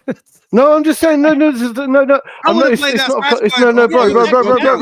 It's not even about that. It's not even about that. It's not even about that. It's not even about that. Bro, it's not even about that. I know it's got nothing to do with it. You're saying it's not even about that. That's the problem. It has nothing relative to this subject. It remind me of like it used to be some motherfuckers like that in my school. They have to be on some shit like that. Like if you be like, I don't got no body counts like that, they'd be like, oh, your ass a sucker. Or they'd be like, my body count better than yours. Or they'd be on some shit like No. There's a whole reason because I wasn't going down the competition route. Like my dick is bigger than yours. It's nothing to do with that. It's got nothing to do with that. It's got nothing to do with that. The reason I brought it, right, bro. Hear me out. I'm hearing you out. There's a whole reason for this. Go ahead, finish. There's a whole reason for this, yeah? A whole reason for it, yeah? So first of all, people like to judge people by, their looks, and they like to do this, that, and the other, and so on and so forth, yeah? And first of all, you mentioned body count, right? Now, what I talk about is I know people that have one body count, and do you know what they've got? They've got a beautiful children and a wife and lots of happiness ahead of them. So what I'm saying is that body count is actually the worst thing in the world. Like for me, it's not a good thing. It's not actually something to boast about. It's the opposite. What I'm trying to do is bring it into the conversation. You mentioned body count. I say that I've got a big body count and 0 children. 0 children. How is that showing off? How is saying I've got a big body count and 0 children and no wife and no family? How is that showing off? That's not showing off at all. Blacks are known to be baby daddies. We have baby daddy culture, and white people don't have baby daddy culture. If you look at somebody saying that's my baby daddy, you would picture a black woman saying this and not a white woman saying this. So you would be showing off if you said, well, we don't have anything. We have a pristine record. That's kind of showing off, to be honest with you. And then back to this, when you said I'm not having a dick measuring contest, you can't have that because statistically, brothers versus white people, we could assume who has bigger. Anyways, back to this. Hey, to assume is to make an ass of you and me, my friend. Which is what you started off with. You started making the assumptions by saying perhaps. Go ahead, back to this. Wait, hold on. So, other words, bro knew I was right when I was saying that from the get-go. It's fun. Yeah, go on. I knew I was tweaking. That's why I was like, oh, nah. It reminded me of that shit, too. Like, before I had an iPhone, motherfuckers used to hate on me because I had an Android. They'll build some shit like, bro, your phone be delaying. They be like, your shit be lagging. Your shit be stuttering. They literally be on that kitchen. They be like, you never get no holes. I be like, bro, why does it matter? I used to be like, y'all motherfuckers is weird shit. You feel me? And that's why they used to hate on me because I was different. You feel me? Tizzle, I don't know what the hell that has to do with the topic right now, but I still fuck with you regardless. But anyways, back to this. Same, Tizzle. Love you, bro. Tizzle just be rambling some random shit right Tizzle now. Cool, man. Tizzle cool. I love Tizzle. And then Mark is kind of giving accountability to Cardi B, but he's want to act like he doesn't want to do that and give her victimhood. But anyways, moving on. Really? Yeah. I was just talking about what we was talking about previously. My bad. Y'all probably already left off on that. Yeah, so you're lagging right now. You're instead of your computer lagging, you were lagging as a person. But let's get back to this. Oh damn! It's a downgrade though. That's my vote. So Marte said that Cardi B downgraded. What say you, Mr. Tizzle? Do you think that she upgraded or did she downgrade? Nah, she downgraded 100%. All right, cool. What you got, Mark? Did she upgrade or did she downgrade? Same. She just stayed. She probably just didn't. She probably lowered her standards. Let's say, I don't know. Probably the same. She probably went worse than she already. So you're saying she downgraded then, right? Yeah. I'll go with that. Downgraded. Okay, so let me ask you just a real quick question, Mark, based on what you said earlier about her getting her needs met. So if she's going from being a married wife and mother to 3 kids, not a baby mama. She's a career woman. She has her own status. She has her own everything. And by those metrics, she would technically not need a man for anything, right? But she got the family and her life was seemingly complete, right? So seemingly complete. So if we're going off of the egotistical argument that you made earlier, along with giving her the benefit of the doubt, what could we really expect to come out of this situation if you say that it's a downgrade? What need would be actually getting met if we all agree that it's a downgrade, but you say we should give her the benefit of the doubt? Like, how does that work? I ain't giving her as a bro. It's quite simple. Yeah, it's quite simple. Yeah, imagine it was you. Imagine you were on the receiving end and it was you, right? Okay. And I don't know, something happened. You went and you auditioned for a big role in Hollywood, yeah? And they said, do you know what? Yeah, you can have this role, but do you know what? We're going to pimp you up. We're going to do this. We're going to do that. We're going to mess you up a little bit, so on and so forth. We're going to utilize your ego. We're going to promote you. We're going to boost your ego. We're going to... Do you know what I'm saying? I think that whole ego thing, right, is a weapon that the people in charge... Like, I'm a conspiracy theorist, yeah? I believe that people like George Soros, yeah, they weaponize people's weak minds, right? Weak mind softness, right? So what they do is they turn around and they go, you see that weak... They're called useful idiots. It's very simple when it comes to, you know... I get that, but I'm tying... Yeah. So like a useful... So I've started looking out in the world now and I say, do you know what, right? These people are born into the world very pure, like a baby. And then suddenly they're born and then they grow up and they get like manipulated and they become like these victims. Mark, Anyone can become a victim. Mark, Yeah, you're talking about a grown-ass woman who can sign her own contract, read the fine Sure, print and everything else. You're talking but have about you not grown seen women like here, the right? whole concept of infantilization? Yeah, You're infantilization. Right? infantilizing women right Have now, you not Mark. seen? Have you That's not what you're seen? doing. Have You're you not doing that seen? to Have you not right seen? now. Have you not seen? Right, like how we've got child adults in today's society. Yeah, Yeah, like but people you're that are doing that 40, right now by 50-year-old saying people she's not in that act control of like her own freaking decisions, Mark. children. That's because they get What? influenced by what they see and what they hear by their parents. Like, No, Exactly, because they get influenced. They're no. victims. They get influenced. They're victims. No, you're making her a victim. She's a grown-ass woman who could sign contracts and read the fine print. She's making I was her talking own about the decisions. kid. You're infantilizing this woman yourself, and I think that's bad. You're taking away the accountability when you do that. I get what you're saying, bro. I'm not. Look, bro. I think that we're conflating two things here because I'm not defending. How am I conflating two things? Bro, What were you saying? I'm not here to defend the whole concept of like what I would call promiscuity and perverting. You know, perverting things, right? I'm not here to. Comments aside. Well, no, that's not But what I'm referring to. That's not what I'm referring to. Anonymous, clear this up real quick. I know you heard what I'm saying. Right. The perversion stuff is not what we're referring to. What we're referring to is her either upgrading from her husband or downgrading from her husband. And I'm tying that into the point and argument that you made when you said that it was something with her ego and trying to get her needs met while simultaneously saying that we should give her the benefit of the doubt. Why should we give her the benefit of the doubt when she's well into her 30s? I'm in my 30s as well. I don't have kids out of wedlock, but she was a wife, a mother, bro. And she's a grown-ass woman. You do realize that she can do what she wants. I get that. But if you're making the argument that she's a grown woman and she can do whatever she wants, then why should we give her the benefit of the doubt for her bad decision? Look, Anonymous. That's literally like me and Marte. That's like literally me and him saying like that we're gonna get Nicki Minaj the benefit of the doubt that Nicki Minaj dating a man, I'm not gonna say it, but who messed with kids. Right. Should we give? Do you know something? This is crazy because the only time and attention I've ever given to Nicki Minaj, throughout my entire 40 fucking whatever years of my life, right, is tonight. Oh, really? Tonight. Yeah, you're the ones that did it, bro. I didn't have a fucking clue about Nicki Minaj. I didn't give a shit two flying fucks about Nicki Minaj. Wait, what, Mark? That's the whole point. And the whole point is you give her the benefit of that. Like she's a grown-ass woman, does whatever the fuck she wants. Mark, that doesn't make any sense when you say I didn't know about Nicki Minaj before when you're referencing wet ass pussy when nobody else. Kind of. Mark, not as a person. Out of this conversation, you knew about Nicki Minaj before you got into this conversation. I knew of Nicki Minaj, not about. Nicki Minaj. Okay. So you did. Which all right. Did you know of her, or did you? Everyone knows of Nicki Minaj.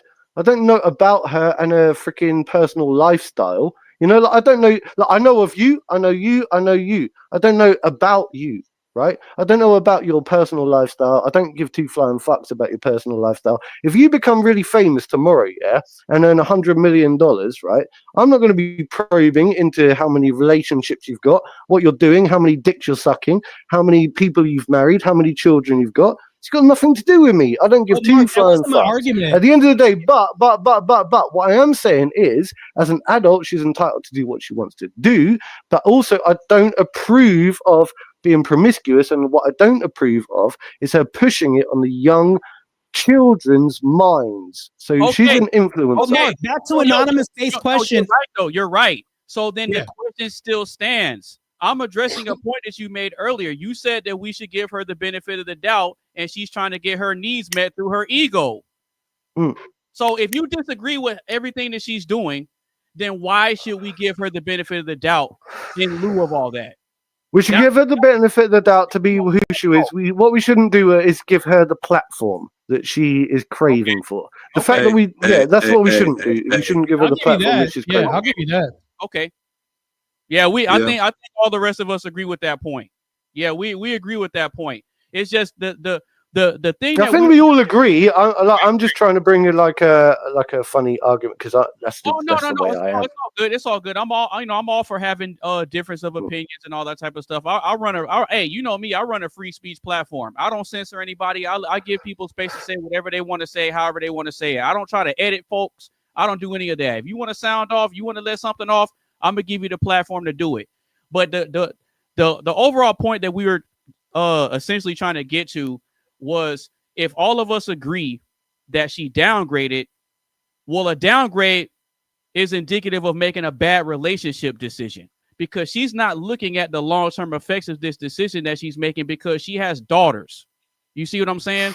So if we're looking to raise a good generation of women that are coming up behind her, she needs to start off by being a good example. And the way she's been showcasing herself in her career and even in her personal life is being shown on the forefront. So we can sit here and say that we don't care about what people do in their private lives, but when it comes to these celebrities, people are looking to them and they're influenced by it. Whether she realizes it or not, people are still looking to her as some sort of role model, and they look at her and say, oh, that's goals. I want to be like her one day. That's why just recently she had a meet and greet. She had a meet and greet, and girls were showing up, twerking. She's twerking, shaking her booty and all that. She's pregnant, and they're trying to be like her. Good luck with finding a man in a couple years. Right now, who gonna respect you? Now, this chick is pregnant by some other man's baby that she's not even married to, and she's not even fully divorced yet. And you already see how she's moving. So when we're seeing make sense, right? So if we're looking at how she's moving, there's no way that we can give her the benefit of the doubt for anything, because it doesn't matter how many interviews she does. It doesn't matter how many tell-all books she writes, however many memoirs she comes up with. She could come up with an autobiography tomorrow. It still does not change what she's doing and the type of impact that she's not only having on the masses, but even in her own household. Mm-hmm. That should remind me what Jada Pinkett did that found shit to Will Smith. Exactly. That's another example. Hang on, Chuck, bro. Yeah, what do you think? What do you think then? What do you think? How would you approach that then? Approach like what? The conundrum that you've just. Okay, so basically, my whole perspective on this is that she 100% downgraded. And to answer the first question, was she smart for breaking it off, or was she dumb for whatever? She's dumb. She's 100% dumb. And the reason why I say this is because I can give someone grace if they had a rough past and they had a rough upbringing, but people can look past your rough past and your upbringing when you look at how a person is changing themselves for the better when it comes to their future, right? So she's in her 30s now, and a lot of how she's moving and the decisions that she's making is still reflective of how she was when she used to be in the strip club. So when we compare her past to her present, it's dang near the same. So there's nothing for us to give her the benefit of the doubt for. Now with the Nicki Minaj example, she was out here thotting and bopping and promoting all that stuff too. Mm-hmm. What did she do? She got with somebody, she got married, she got pregnant, and she's sitting down somewhere. She fucked up when she got the surgery and all. Bro, I never thought I'd be the most like. I feel like I'm the most like, I don't know, like liberal. Yeah, maybe. Is that the right word? Liberal? Yeah, you're more liberal than us because you're giving her a lot more space than we do. So much space to where it's like you're taking away some semblances of accountability from her and not holding. You're actually infantilizing her to a certain degree when saying, well, you know what?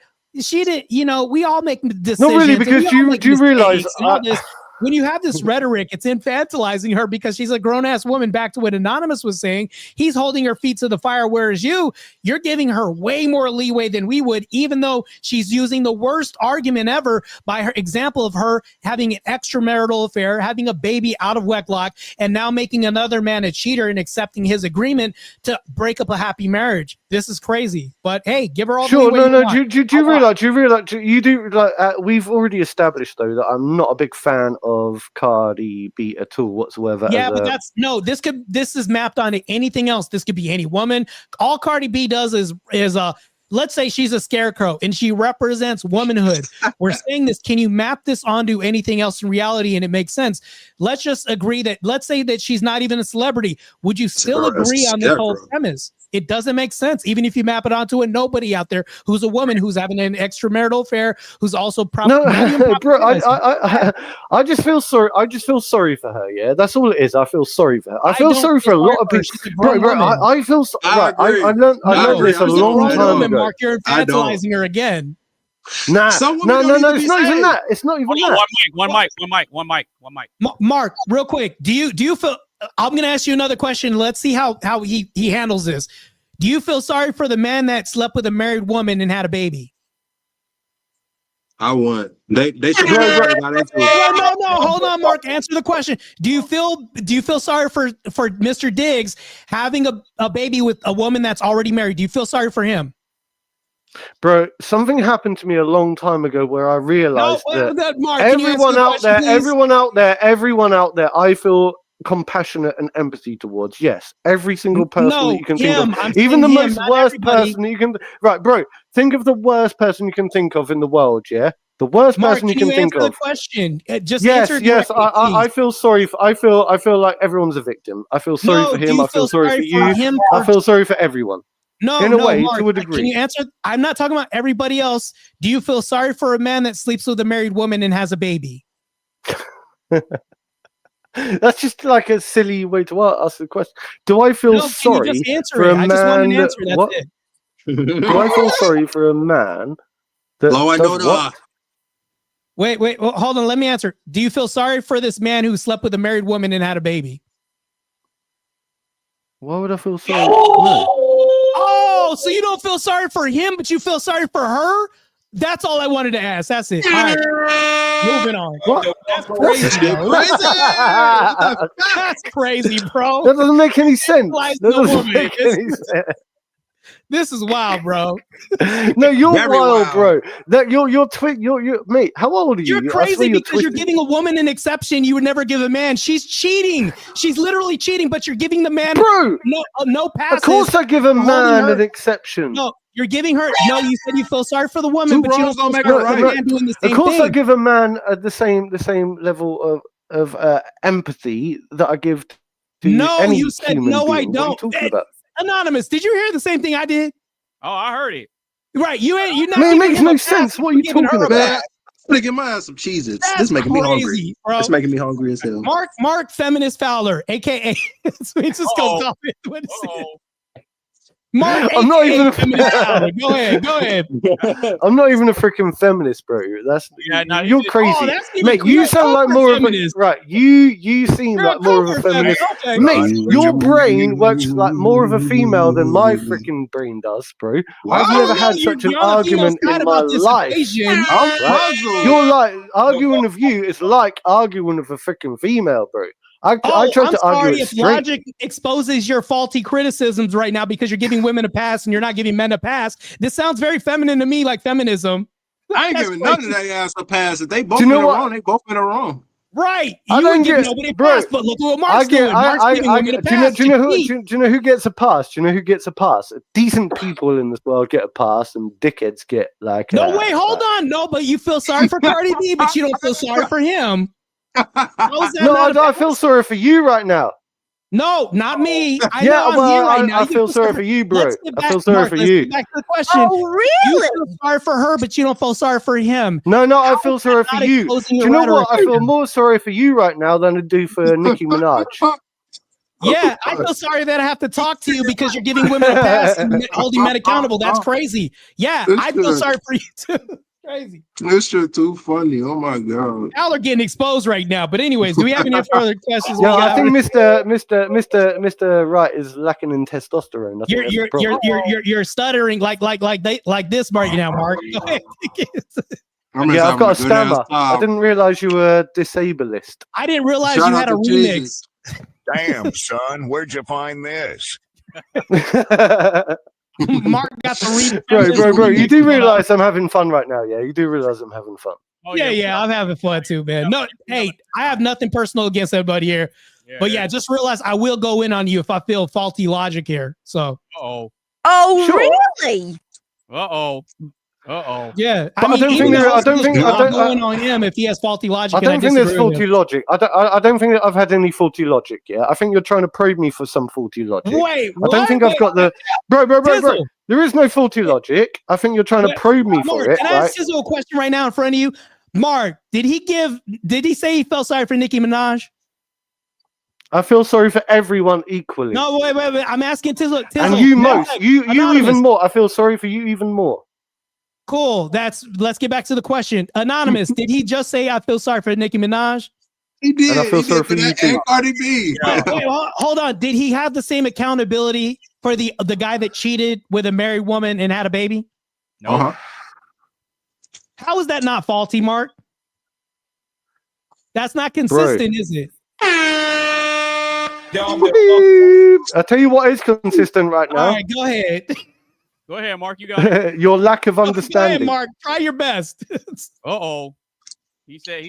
No, bro, it's quite simple, isn't it? It's quite simple. It's quite simple. It ain't freaking rocket science, bro. It ain't rocket science. Like, seriously, you're trying to push me on my logic, yeah? You're trying to push me on my logic. One thing that is science, one thing that is consistent is the fact that crumpets. No, that I feel empathetic for most people, whether they're male nor female. Right? I said this right from the very beginning. So right? no, it's you're not about being a feminist. I'm not even a feminist, for God's sake. I'm actually, I don't even like the feminist movement. I'm not even like a liberal. I don't even like all that bullshit. I'm not even woke, bro. You just got caught right now, Mark. You said, I feel empathy for everybody. And now you said most people. Most people is not everybody. You realize you're all over the place right now, Mark. He just backed down what he just said. Most people is not everybody, and everybody's not most people. That's not the same thing, Mark. You're not making a lot of sense. Bro, I make a hell of a lot of sense. Not consistent, but you're not holding her feet to the fire. This is what feminism has. Matter of fact, everybody in the audience right now, I want you to see the known unknown. What he doesn't know is going to hurt him, because right now he doesn't know he's giving Nicki Minaj and everybody else like Cardi B's a pass, while men are not held to the same standard. Also, while in the same logic, he says, well, everybody at the beginning of this, I feel empathy for everybody. And now he says most, which is not the I same think you thing. watch too much of that. You know that guy, Destiny, that liberal guy, Destiny with blue hair. He just talks a lot. He goes, and he just argues about everything, like literally everything. He doesn't like literally win anything. Like, you're like that guy, like literally. I think you're more liberal than I am, bro. I swear you are more liberal than I am. You just have an answer for everything. And the problem is, I said it straight up. I said it very clear, right from the very beginning. I don't agree with Nicki Minaj. I don't like her lifestyle. I think she's a bitch. I think she's a wet ass pussy. Right? And also, I feel sorry for her, because I think that I feel sorry for everyone. It's quite simple. It ain't rocket science, and that's it. I thought it was most people. Now it's back to everybody. Go ahead. Well, except you. Yeah, most people. 99% of the people. Hey, Mark, real quick. It's funny that you bring up Destiny, because Marte actually debated Destiny and he mopped the floor with him already. Well, I hope so, because Destiny's a prick. Well, Destiny's also the best debater on the liberal side, because there's he's a master debater, and he's a shit debater, and he doesn't know how to argue. He doesn't know how to give any proper responses. He's a fucking prick. Mark, your rhetoric is not consistent, and it's definitely faulty. Can you I don't give two flying fucks. Can you at least know that you're glitching and you're having a reverb happen right now? Like right now, is it not correct that almost is not everything? They don't mean the same thing, right? Well, duh. Oh, okay, that's not consistent, right? And when you say you're giving Nicki, giving Cardi B, are you sure you're not a liberal? Mark, that's a whole different thing you're trying to deflect right now. Can you answer the question? Because you're being really like overly what I would call precise with semantics, yeah, like really precise, and like what I would call it's called pedantic, right? So what you're doing? What you're doing is called pedanticism. It's called pedanticism. No, I'm not being You're pedantic. literally going back through something going, oh, you said like 199%, but you should have actually said 199.999%. You said it that way. You didn't say it that way. So therefore, you're not acting consistent right now. So you said consistent instead of consistent. Ooh, you're weird, mate. You're acting like a liberal. Mark, you're a liberal, bro. You're a liberal. You are a destiny. You are Destiny 2.0, bro. Oh, you're okay. Destiny 2.0. I don't even know why you're here. Mark, since you're making a claim, can you tell me how me and Destiny's belief system are the same? I'm not telling you anything, bro, because it's not going to go in one ear and out the other. It goes straight over the top of your head, bro. You'll only turn around and tell me afterwards that I didn't say it correctly. There's no freaking point, bro. I'm not telling you anything. You just contradicted yourself right now. Oh, so you just guess what you just did? Guess what you just did? Guess what you just did? You just contradicted yourself right now.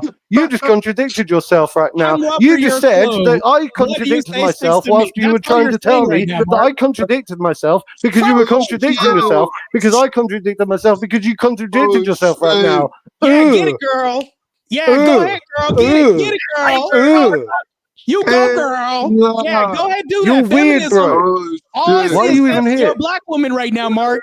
You're being a black woman right now. All you need is a wig right now. That's all you need. But anyways, Mark, I literally called you out on your contradiction right now. Yeah, contradiction. You're a contradicting contradictor, Mark, bro. be good. You're a master debater. You like that guy? What's his name? Eric Cartman. How do me and Destiny have the same belief system? Can you answer that since you're accusing me of being Destiny? I can't be bothered right now. You're doing my head in. You're annoying. Oh, you're deflecting. Can't be asked. Hey, but real quick. You don't understand anything I say anyway. It goes in one ear and out the other. There's no point in me saying anything. But in all seriousness, Mark, I got a question on something that you said earlier before we wrap this topic up and move on to the main event. So you said earlier that you have empathy for all people, right? Sure. Okay, cool. So I want to test that. So are you married? Are you married or anything like that? Or no? No. Okay. So let's just say hypothetically, if you were married, right? Would you, if you found out that your wife cheated on you and got pregnant by another man, would you still have empathy for her and the guy that she cheated with? Yeah, but I'd probably beat him up. Oh, well, hold on. How are you? Wait, hold on. So you want to get hit with assault battery? So you want to get hit with assault battery? Then you gonna be a felon? Wait, no. Whatever, bro. No, I haven't done it yet. So yes, Mark, guilty as charged. Mark, how is me beating another man's ass a form of empathy? I don't give two flying fucks, bro. I'll do it empathetically. Tizzle, hold on, Tizzle. I won't kill him. Hold on, Mark. Me using violence, how is that a form of empathy because I won't kill him? How is that a form of empathy? Hey, look. He'd be the bigger and better man if he just say fuck both of them and go on by his day. No lie. Mark, can you just hold the L right now and concede that you don't have empathy for another guy that's having a baby with your wife? No. I'd probably beat him up and then probably make good friends with him afterwards. It's the way that things roll over. Wait, you normally have a fight. You normally have a fight, bro. Hold on. It's called street. It's called ass. So you finna beat the nigga ass, then you gonna be friends with him after. That's that shit. Most of my best friends are people that I've had fights with. Yes. No. Do most of your best friends have babies by girlfriends that you used to be with? No. Oh, you know what? This is crazy. Oh no, it's getting a little suspicious. Anonymous, this is crazy right now. I can't believe I'm dealing with this right. That's a fat ass L, Mark. Come on, bro. You're getting mopped right now. But anyways, look, Mark. It's all good fun. Look, Mark. We're not trying to pick on you or treat you like a punching bag or anything. We're just paying attention to what you're saying. And we're just asking you questions to see if it's logically consistent or not. That's all we're doing. You know, we're cracking jokes. We're going back and forth. You know, it's all in the spirit of good fun. Yo, you do realize I'm not very logically consistent though, as an individual. I don't claim to be. I never claim to be logically consistent, and I don't claim to be the next Albert Einstein, bro. I just say whatever the fuck I think.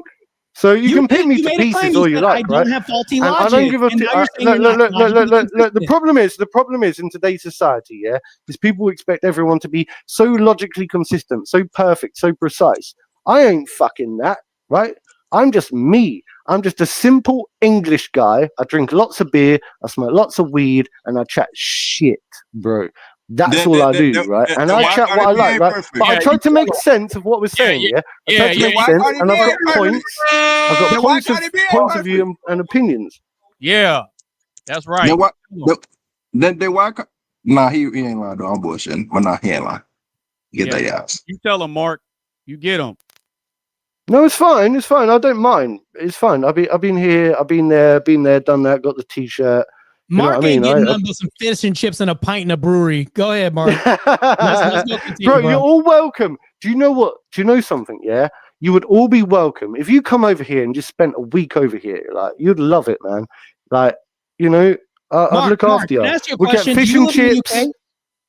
Do you live in the UK, Mark? Yeah. Okay. Is there not a Muslim inversion that's happening right now? Yeah, well, we've got like we've got lots of mosques being Are built. people being arrested for free speech over there? They certainly are, mate. And you do why realize would I love that it over there? That doesn't sound very hospitable. I think I'll stay where I'm at right now with Cardi B, who's a downgrade. All right, mate. Back to the I subject. didn't realize it was a freaking competition. It was only a fucking invite, mate. I won't bother next time. Right, stay where you are then. I've been where you are. I've been to your country. You never been to a mine. lot of freedom over here, though. Well, why do you think I like America so much? You need to knock on me. Well, I didn't choose to be born here, did I? UK? What are you talking about? You love America so much. Right. Are you going to come in? Are you going to come to the UK or not? Yes or no? Look how I'll visit, but it's not going to be my home. But anyways, back to this. You know what? I do think that Stefon Diggs is an L. He's a walking L right now because he's a wolf in sheep's clothing right now. He's a guy that you don't want to be friends with. If you notice in the clip that Anonymous played right now, all of his teammates is like, no, I don't want my sister dating him. Why? Because they all know what kind of man he is. Matter of fact, if you have a lot of women in the locker room, they'll probably lie to each other. Girl, you look good in that outfit. She's obese, by the way. Guys will be upfront with somebody. If Tizzle over here was obese and a fat ass, I'd be like, what? You gonna get a queen wearing that with your belly out? I'm gonna be honest with them.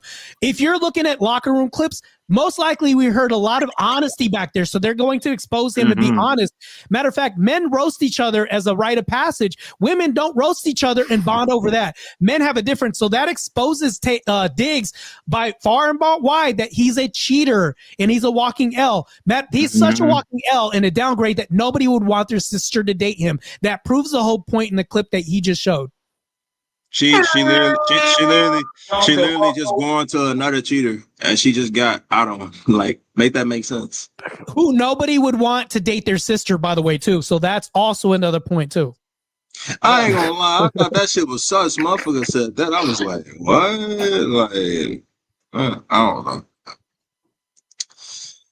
But yeah, he makes perfect sense. It makes 100%. Yeah, it makes absolute perfect sense. And then if you really think about it too, it really is a testament to your character.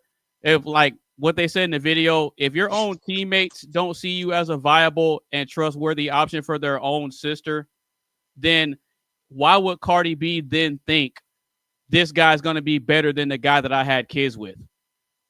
Like that, logically, it doesn't make sense. So it's called doing shit before you thinking about it. Right. So as much as people like to act like logic doesn't matter and that feelings are more important than what makes logical sense, if you look at how things are structured and how things are built and how things have been run since the beginning of time, the basis of those decisions is logic, right? Because emotions don't solve problems. Logic does, right? So if we're giving our perspective on this, we're breaking it down and we're pointing out that what she's doing and how she's moving doesn't have a logical basis to it. Therefore, she's a perpetual victim of her own choices, right? I'm not going to say that she's a victim of her past, because that would be me stripping away accountability away from her. Because regardless of the type of past you have, whether it's a good past or a bad past, you still have to take a mental inventory of the things that you can control. And you have to be the ones that make the logical decisions despite the hand that you were dealt, right? I could have a 10 hand in spades, but I could still mess it up, right?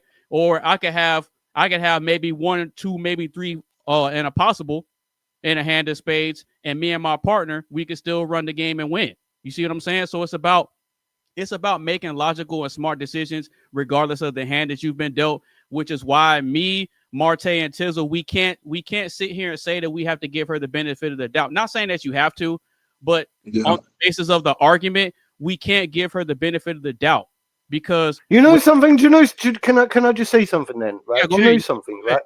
Go ahead. You got it. As the only English guy on this panel, I don't really follow Cardi B. I don't really give two flying fucks about her, to be honest. Right? And also, like, if you're going to give her the benefit of the doubt, if you're not going to give her the benefit of the doubt, fine. That's on you, isn't it? You don't have to.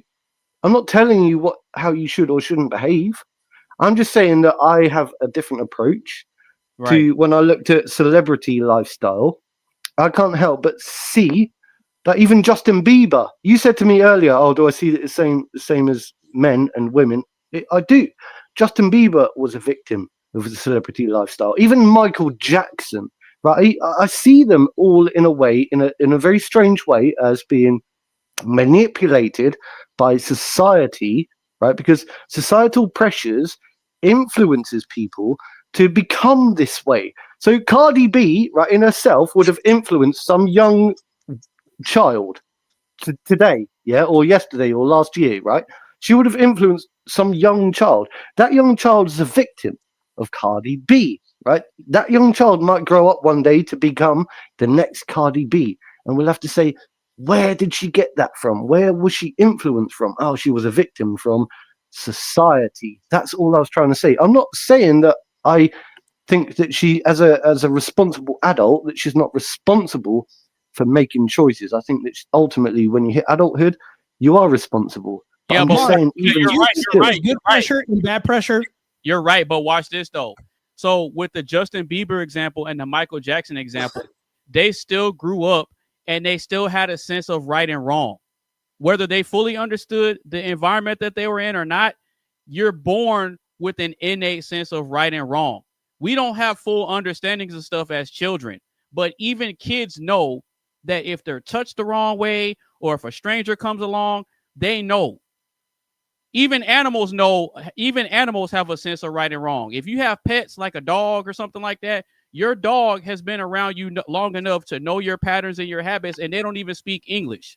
Your dog knows if they poop in the house, they did something wrong because they already know how you're going to respond if you see it. If you catch your dog in the act, what is your dog going to do? They're going to touch. Right. But imagine you're about imagine. Right, bro. That's a really good example. So imagine you've got a really badly trained dog. Yeah, a really badly trained dog who doesn't know the consequences, who goes around shitting all over the house. Yeah, and you turn around and say, that dog should know better. That dog should know better. That dog doesn't know better because it wasn't trained correctly. That's all I'm saying. So when I look at someone like Cardi B, no. Cardi B wasn't trained correctly, was she? She never was. She's never been raised correctly. And so therefore she's a dog. She's a bad dog who shits on the floor. That's what Cardi B is. She's a bad dog who shits on the floor. Because she wasn't raised correctly. She had bad owners, bad trainers. Mark, I can tell you why that's a bad example. The reason why it's a bad example, would you agree that all pressure is not bad? Because there's good pressure. Pressure makes diamonds. Pressure is what made Michael Jordan the man that he is. We all determine what we want to do with this pressure. Like I said, fire could be used to burn down your house or cook food. And does your dog shit on your floor? Does your dog shit on the floor? Mark, we're talking about people with their own cognition and can make their own decisions. I guarantee you Nicki Minaj is not a dog. She's a human being who signs contracts, can read the fine print and make her own decisions. That's why we hold people. So she's a human being. We don't hold dogs to. We can't. That's a bad argument. Dogs don't have a limited cognitive function. We have more of a cognitive function. We're actually the reigning superior species on this planet by and far. For that reason, there's some of us are, yeah. But it's Cardi B. It's Cardi B. So here's the thing, though. Is she a reigning species of? When you have pressure, one mic. Mark, when you have Hollywood pressures that pressure people to do certain things, and I brought up Denzel Washington for a reason. He had the same pressures as anybody else. He didn't turn out bad. So when you say that, you're constantly infantilizing a woman and making her a victim. This is bad propaganda, even by your own cohort on this panel. This makes no sense. You're giving her too much accountability that none of us would give. Tell her, Mike. No, I just think I'm the most liberal person on the panel. But do you know what's funny about this is that do you know what's funny about this is I actually don't consider myself to be massively liberal in comparison to 99% of liberal people out there that I know. Right, I'm very much against liberalism for the most part. Yeah, I push against it a lot in the way that you do. So normally, I'm the more right-wing person on the panel. So it's quite strange for me here to be the most liberal person on the panel, because I guarantee you right now there's going to be a lot of people out there, especially those feminist types, they're going to be a lot more liberal than I am. Like, I'm actually agreeing with you for the most part. Well, a lot of feminists would agree with your logic right now. I'm just letting you know right now. They would definitely be on your side. You would have a lot. No, but they wouldn't. Let's get it, girl. They would only be on my side. They would only be on my side if they were to judge this particular panel right now. But for the most part, right, you do realize they would definitely be on your side. No. You do realize that for the most part, that I. Yeah, you're roboting right now. This is why you're taking an L right now. This is called karma. My boy glitched like Adam for real still. No, because I don't. There are certain things that I don't believe in, like Marxism. I don't believe in trans ideologies, and I don't believe in like Marxist pushes things like the whole BLM, Black Lives Matter thing. I believe that was part of a Marxist agenda as well. It's all to do with. It's all part of the same thing. So when it comes down to it, I am actually deemed to be more right wing than a lot of people could care to realize. But Mark, you're deflecting again. You're going to Marxism. Let's go back to the host Cardi B and Stefon Diggs. If she wasn't a celebrity, would you say that she's still doing bad things? Even if you strip the celebrity and stardom from her, would you still say that what she's doing is bad? Yeah, I'd say what she's doing is bad. But because she's a celebrity, now you give her all this accountability stripped from her and infantilize her. You see what you're doing? This is the distinction by saying, well, I feel bad about celebrities and stuff. No, take away the celebrity thing. No, I don't feel bad about celebrities. I feel bad for every single human being. So, for example, I feel bad. I feel empathy for everyone, no matter of their status. Yeah. In actual fact, I get sick and tired of the fact that celebrities get more recognition and more empathy and more compassion. You see this whole this whole thing is a paradox. This whole thing is a paradox. It's not a paradox. You're giving her more accountability because they're celebrities. You're taking away. One mic. I'll tell you right. Hey, let Mark finish his point, and then Tizzle can respond. So I think the paradox is this. I think from the offset, right from the very beginning, I tried to explain that I really resent what I would call celebrityism, fandom. Okay, I'm not a fandom, right? Celebrityism. That sounds like a people that idolizing and worshipping people that are rich and famous, whatever. Right. I'm not into that. I don't care about any of them, right? What I care about is the average person.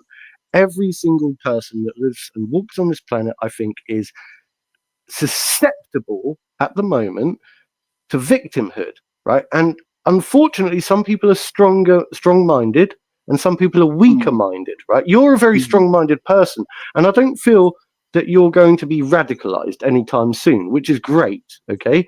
But unfortunately, those that are radicalized, and I just feel sorry for them, okay? And I understand essentially where radicalization comes from. And I think that she has been radicalized, and I think she's used by the puppet masters, the Hollywood puppet masters that pull the strings to push propaganda, to warp the minds of the next generation, and it's a perpetual thing. And so long as we, unless you understand it and realize it, then it's going to be a self-fulfilling prophecy that's never going to end. No, it's going to be self-perpetuating. Oh, but hear us out though. We understand that aspect of it because the powers that be are working behind the scenes and they're using people to carry out certain agendas and all that as far as the industry is concerned. I get that part.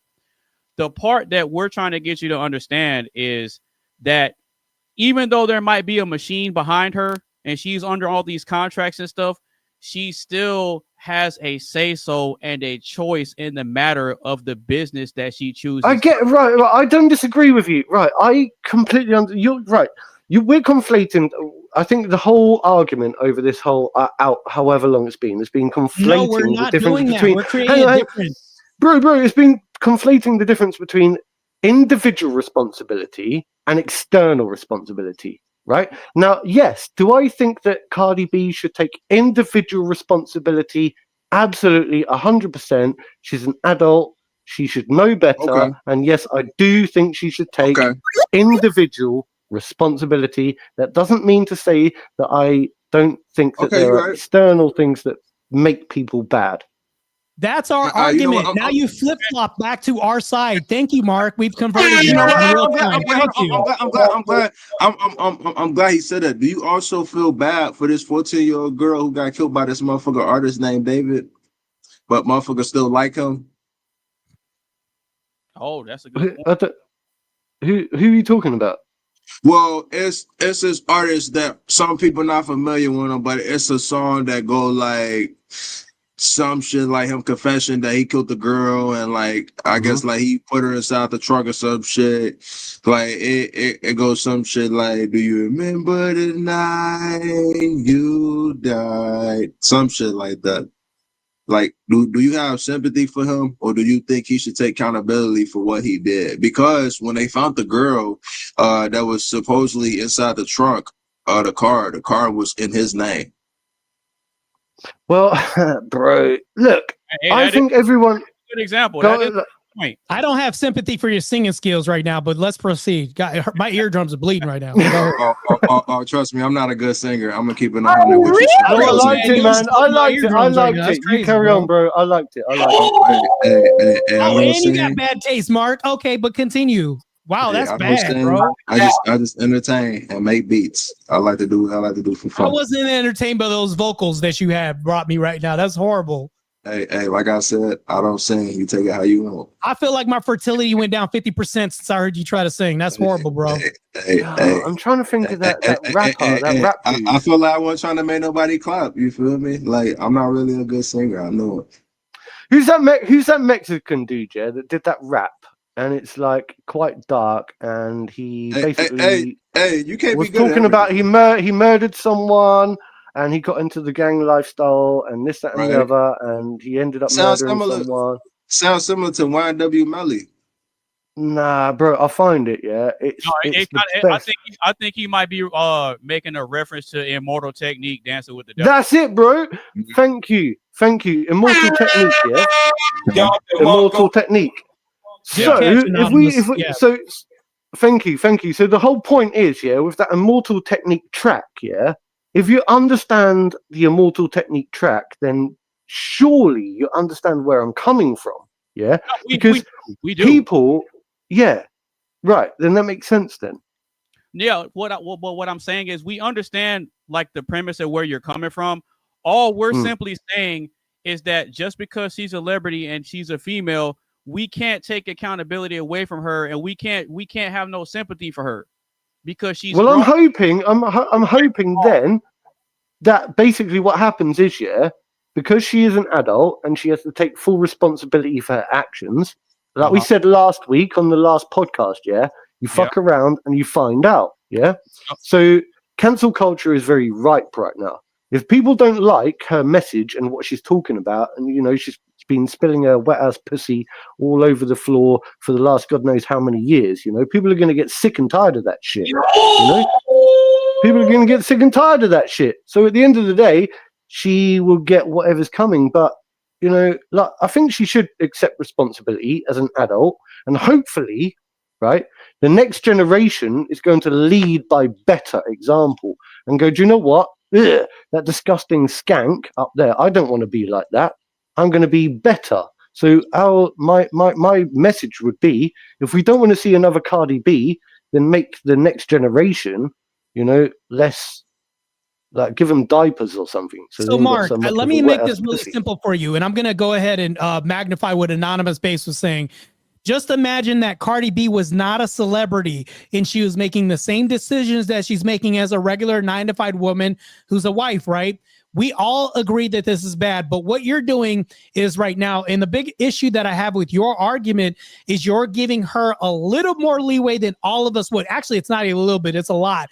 And you've clearly kind of exposed your hand when we said, well, do you have empathy for the guy getting another wife, a married woman pregnant who's not his wife, in being the person that broke up a marriage? You said, well, you know, not the same. So we've already exposed this, but take away what I want you to do, Mark, walk with me a little bit, take the celebrity out of the picture. That's what we're talking about. And that's the whole premise that we're talking about. If it's a good prescription for society, nobody would say that this is a good prescription. We don't want to repeat this. This is considered propaganda. That's the only viable thing that you have as far as celebrity, is that now more people can see this, right? That all that does is magnify the bad that we already agree with. All you're doing, on the other hand, and I'm just saying this, you're giving her you're taking her accountability away. That's what I see. Accountability. Okay. Yeah. Bro, I don't think I actually am. Like, I understand what you're saying. I think I'm the only person that gave a counter perspective. Otherwise, everyone could have just sat here and agreed all night, you know, and we could have just sat here in an echo chamber and just all said the same thing. Yeah, I agree. What does that mean? The point being, if we're holding her accountable, but you're countering our perspective, what does that mean if we're holding her accountable and you're countering that? What else could that mean? What are you talking about? Accountable. Over your head a little bit. But anyways, let's Speak keep English, going. mate. Anonymous, you got another question? No. See, this is actually good because I wouldn't want to have a panel where it's just 100% an echo chamber. Like, everybody can't agree on everything, right? So this is why I like having these panels and having these discussions to where we can throw different ideas out. We can kind of bounce back and forth. We crack some jokes or whatever. You know, we just having a good time. But I guess what I'm getting is that Mark is saying that in some instances, based on the circumstance of a person's upbringing, there can be some sympathy given, but ultimately the person is still responsible for the choices that they make. So at the end of it, you came to the conclusion that we came to, just with less steps. Well, I think that he flip-flops depending his rational reasoning is conditional, whereas ours isn't conditional. We're a little bit more grounded. We're dug in our feet. Whereas him, I don't think he's got this well thought out. It just depends on which way the wind's blowing. That's just my assumption. So I'll leave it at that. Well, I mean, I don't know if I necessarily say it like that. I mean, I get what you're saying. I don't think that it's necessarily like that, because he's looking at it from a lot of different angles and trying to see if different angles can lead to the same conclusion. Yeah, but do you understand that how conditional that is when you don't have a hardened stance and you haven't thought this through well enough? What this can lead to is like you look like the leaf blowing in the wind. That's what it appears on its face. I'm not saying that's what he is, but it appears on its face that he's just very conditional right now. Yeah, it kind of seems that way, but I don't think I am. I don't think I'm conditional. I don't think you are, but that's how you make it appear, though. It appears that sure. So look, a hardened stance on this. I think that I am naturally. I always grew up as a liberal type person. Okay.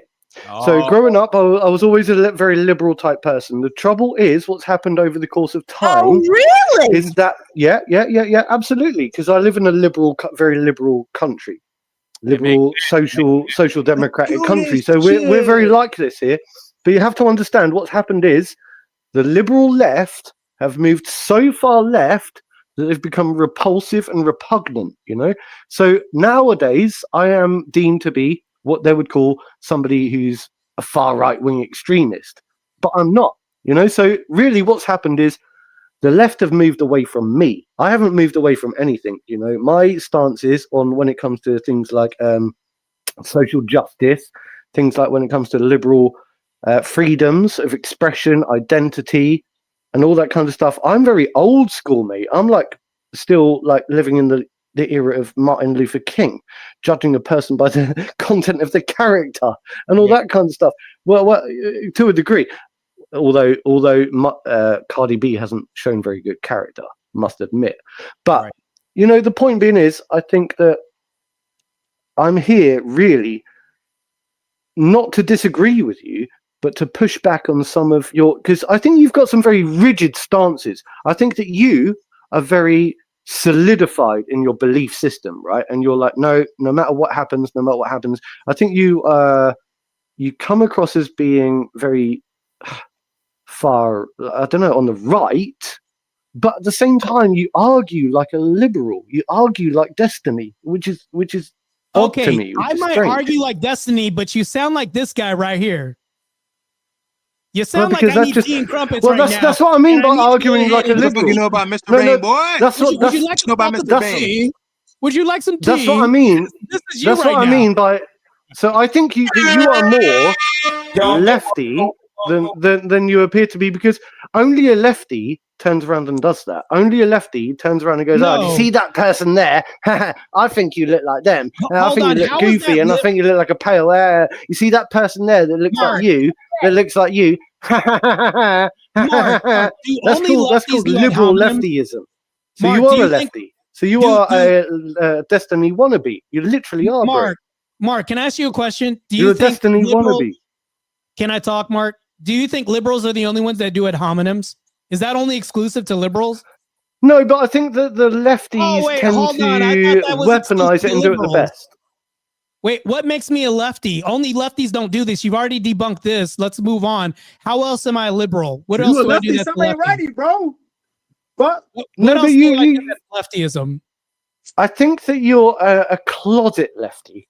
A closet lefty. Can you tell me how I'm a closet lefty? Can you get some? Yeah, because you like to use ad hominem. Yeah. Because a typical stereotypical lefty likes to use ad hominem attacks. They like to you just bring said up that pictures it's not exclusive of things like Mr. Bean. They like to bring up pictures of people like Mr. Bean. So the right doesn't do ad hominem. So that for me is either? what I would call a typical lefty attack. Wait, no, Donald Trump said a woman looked like a dog. Hold on. I know you're talking about Donald Trump, so you're definitely he's a Republican. You're a lefty. He called a woman a dog. So you're a lefty. You're a lefty. You're a lefty. And do you know what? He wanted to grab a woman by the pussy. I bet you've never grabbed a woman by the pussy. So Mark, you're doing it. You're actually proving my point. You're doing it. So you want to go to jail. Wait, hold on, Mark. You're accusing me of being a lefty. You're saying I'm doing something that's only exclusive to lefties, but you can agree that Donald Trump also does the same thing. That doesn't make any sense. That's what a lefty would say. Yeah, you're not really clearly making a lot of sense right now. You're calling me a lefty. That's what a lefty would say. Lefties don't understand things, you see. So what happens is we spend about an hour or 2 or 3 hours on a conversation. Lefties don't understand a single thing. Eventually, at the end, they go, "Oh, you look like Mr. Bean, and I hate Donald Trump." So basically, we spent 3 hours. I never said I hate Donald Trump. Well, you mentioned Donald Trump. I don't think so basically, it doesn't matter. It doesn't matter. Whatever happens. And now it doesn't matter when you have such a strong principled decision about what I am. Bro, because I'll sleep well tonight. That's the point. I would sleep well. You'll probably go to bed sleeping and like, you'll go to bed probably tonight going, "Oh my God, I can't believe," and then you'll start thinking about Donald Trump. Yeah, you're just making empty assertions right now. This doesn't make any sense. Because I know what lefties are like, bro. Been around them long enough. Yeah, nothing what you're saying is consistent logically at all. That's what lefties always say. Well, all Republicans don't accuse the other side of being inconsistent? No, because Republicans are pretty damn consistent. No, you didn't even hear what what did I just ask you? You triggered my trap card. I don't remember. Can you repeat my question back to you? No. Go hard or go home. You know what? Let's move on. He's cooked. He's thoroughly cooked right now. Can we just go home like well cooked. Your boy just got French cooked with beans and toffee at tea time. That's what happened. We having our ad hominem attacks. Yeah, we're gonna go ahead and wrap that up. But yeah, we're having ourselves a good time. If you just now tuning in, we got 34 people watching. So if you're in the chat right now, make sure you hit the like button. And share the stream with a couple of your friends. Make sure you follow everybody on their social media sites, and we're going to go ahead and get into the main event. All right, so bringing in this topic, we got a few more clips that we're going to react to, and then we're going to go ahead and get to the main event. So If y'all are just now tuning in, like I said before, make sure y'all hit the like button and share the stream. We got 33 people watching, so we should have around, let's say, 15, 16 likes on the video, at least 50% engagement right now. Let's run up the likes, and we're going to go ahead and get into these next few video clips, and then we're going to get into the main topic of the show. All right, y'all ready? Y'all good? Yes, sir. Oh, good, bro. Listen, I love love, but I know fun when I see it. I know we're not convinced that they're a real couple that are about to fall in love. And I think everybody just want Cardi to be genuinely happy. I don't think this is it though. And I hate being in celebrity business, but this one I want to be in. Cause the bar be in hell for real. Now that's how you make a chest hurt. You're my idol. We gotta do better. I don't think you can understand. Cardi B's already rich. She don't need a richer man. She makes more money. She's good. Offset is crashing out because Stefon is going to get away with the things that Offset couldn't. And Offset is very frustrated because how you gonna leave me, the cheater, to go with another cheater? And most men battle that, right? Most men, we deal with that. Like, yo, our exes are willing to settle with different versions of us. And that's the part that be painful. But I ain't trying to say too much, though. I stay out of celebrity business. This one I just wanted to be in. All right, so that's clip number 1. You got clip number 2. These clips are short, so that way we can just get through them and then, get to the topic and have the discussion. Well, yes, I am. I'm having a baby with my boyfriend, Stefon Diggs. Congratulations. Thank you. Congratulations. How are you feeling about that? And that this will be baby number 4 for you, Cardi. Yeah. Congratulations. Thank you. I'm actually I'm excited. I'm happy. I feel like I'm in a good space. I feel very strong. I feel very powerful that I'm doing all this work, but I'm doing all this work while I'm creating a baby. Me and my man, we're very supportive of each other. Trash. That's that clip, and then we got one more. This one's short. Hello, Barbara. This is Shirley. Yeah, busy. Hi. Yeah, that's your baby daddy, bitch. That's my baby daddy too, girl. Well, what now? I don't fucking know. We'll figure it out, bitch.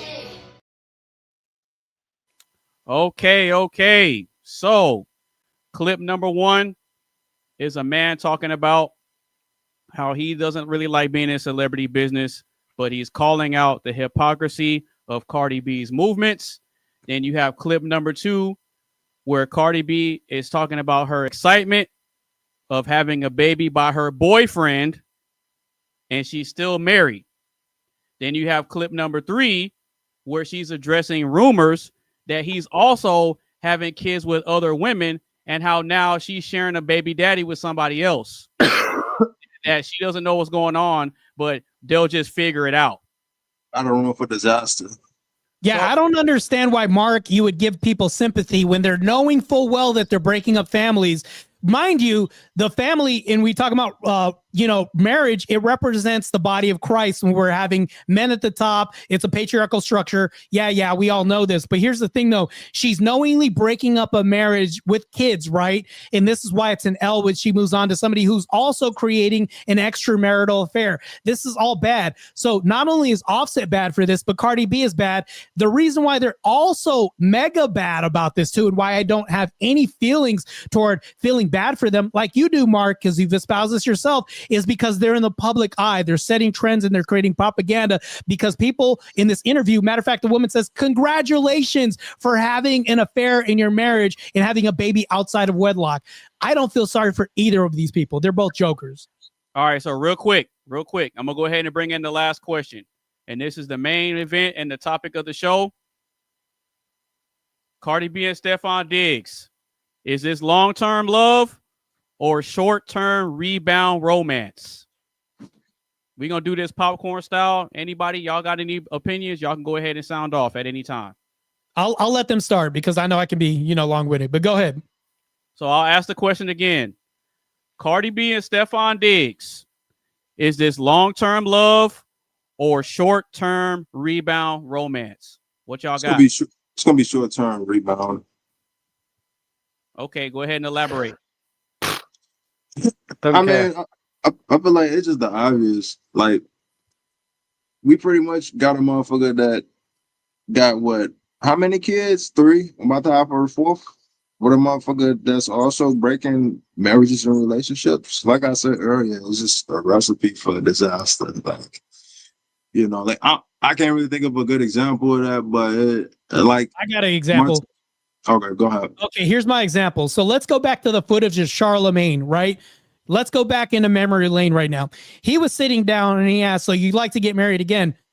Would you like to get married again? Notice there was a long ass pause before she got to answer any of these questions. And then when she did answer, yeah, maybe in the future. Well, that's not long term when you think like this. If you think about marital vows and anything like this, and then you have a maybe belief system, well, sometime in the future, maybe after a long pause, yeah, not what about this is long-term love? None of this is. It's just we live in a microwave generation where everybody likes clicks, baits, and there's also cloud that's complete with this package that we have on the Charlemagne podcast of the Breakfast Club. And to me, that right there exposes how short-term this is because she's uncertain about her future. She doesn't have a plan. She doesn't have a definitive example. None of this that she says is planned out. It's probably spur of the moment. Oh, he cheated. So what I'm going to do is I'm going to get my lick back. This is all short-term bullshit that she's espousing right now. Right, exactly. All right. So Mark? the way I see it is this. The way I see it is this, right? I don't really care how many husbands or wives Cardi B has, how many kids she has, you know. One thing I do hope is that she's happy. You know, that's all I wish is that she ends up happy, like internally. And I also hope that everybody else ends up happy, right? I don't really like Cardi B as a person, and I think she's a bad role model. But you do have to put this into perspective, you know, I've got my own family to worry about. My sister's just given birth to a baby nephew. And to be honest, when people start talking about this person's got married here and that person's had a baby there and so on and so forth, it gets me thinking about my own family.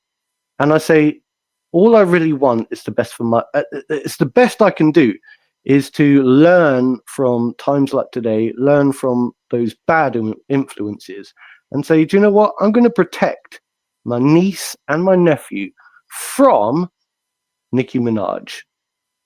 So I'm going to push back against that because you've offered a lot of empty platitudes. As long as she's happy, this is a very feminist talking point and a trope that they have a mantra. Hate to tell you this right now, but they have this a lot on their. As long as she's happy, girl, just go do it. You deserve it, king girl. Go ahead and get it. That's what this sounds like. No, I didn't say as long as she's happy. Hold on, Mark. Bro. Once again, because you put words in my mouth. That's why I have to intervene. Because you put words. No, because you put words in my mouth every time. I didn't say as long as she's happy. Did you I not said say I want her to be happy. Well, maybe the point being is, I want her to be happy. Yeah, I want you to be happy as well, right? No, you. How is that a bad thing? How is that a bad thing?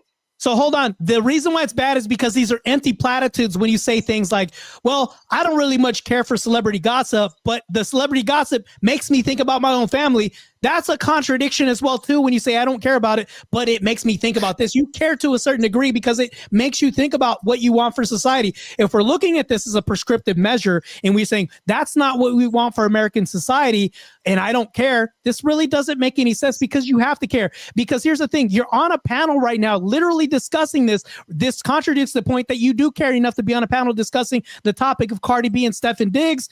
You do care because you're present here talking about it with us anyway. Wait. Well, to be fair, to Mark's defense, he really didn't know anything about this. So he let me know ahead of time that he didn't really know like the people that we were discussing, but he still wanted to show up and just have the conversation. Fair enough. Fair enough. I did say like I was really dubious about turning up today because I don't really know much about celebrityism. I didn't really want to be here, but I'm gonna push back against Anonymous now. I'm gonna push back against Anonymous. Go ahead. So Anonymous, the reason why I'm gonna push back against you is because remember what I said? Take away the celebrity thing. Can we still map this onto the regular prescription for daily life? So that doesn't even count when you say he doesn't know who this person is, but still we have a wife that's having an extramarital affair. Take the celebrity out of this. He does know what we're talking about. So anyways, back to this. No, you're right. But as far as the celebrity is concerned, he didn't know the ins and outs of what's going on. because and the reason that we're discussing this is because this is what's circulating in the media and the press right now, and it's a hot topic. Now, to this degree, these ins and outs, does it happen very often with regular people? Probably not.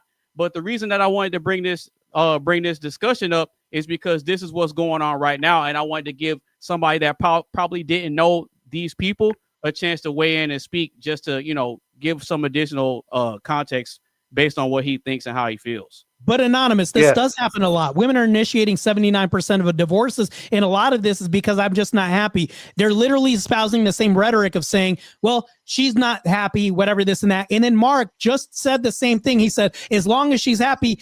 How is this not congruent, and how is this not a commonality? Because you said that's not really happening a lot in society when we literally see this by the stats, by what people utter. Matter of fact, Mark is saying the same platitudes as long as she's happy. This coincides and is really reflective of what we see in society. This is all sure, but I do want to see. Look, that part I understand. That part I understand. But the web of events that's taking place, that's not common. You mean like people sleeping outside of their marriage and having babies? No. That happens a lot.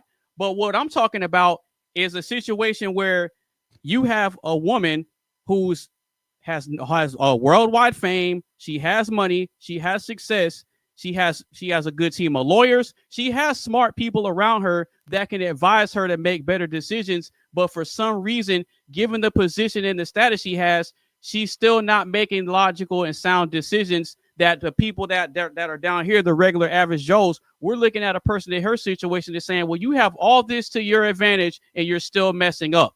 No, hold on, Anonymous. Do we not have the World Wide Web available at our disposal, and we can see right from wrong when we have everything at our fingertips? We have influential society around us. We have coworkers who are around. We have people that are wiser. We have our grandmothers around us. Maybe if you're not from a nuclear family, there's somebody from your system from where it's like a generation that could advise you of something. So I would say it's implausible to say, well, she has more, people around her. I would say no, because we have the information age where everything's available to you right now. I'm not going to give her that pass.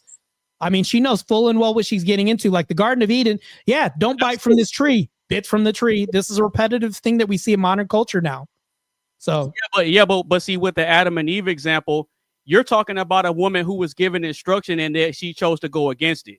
In this instance, we don't know if she has smart people in her corner advising her to not move the way she's moving, because before, we're talking about a fully grown adult who knows right from wrong. She was smart enough to be married before she had kids.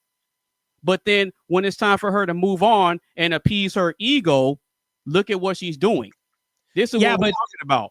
But take the people outside of it out of it, right? Take God out of it. She knew right from wrong. Eve knew right from wrong. We all know right from wrong regardless. It's the same thing. I don't think that there's a difference here, to be honest with you. I can't make that distinction. Yeah, there's not between me and you. There's not really too much of a difference. It's just what we're looking that much. No, hold on. But the slight difference in all this is that we're looking at a global figure who's a woman who's influencing the masses of young girls. Whereas the regular everyday person, they don't have that much influence over the girls. You only have the influence over the people that are in your proximity. That's the difference.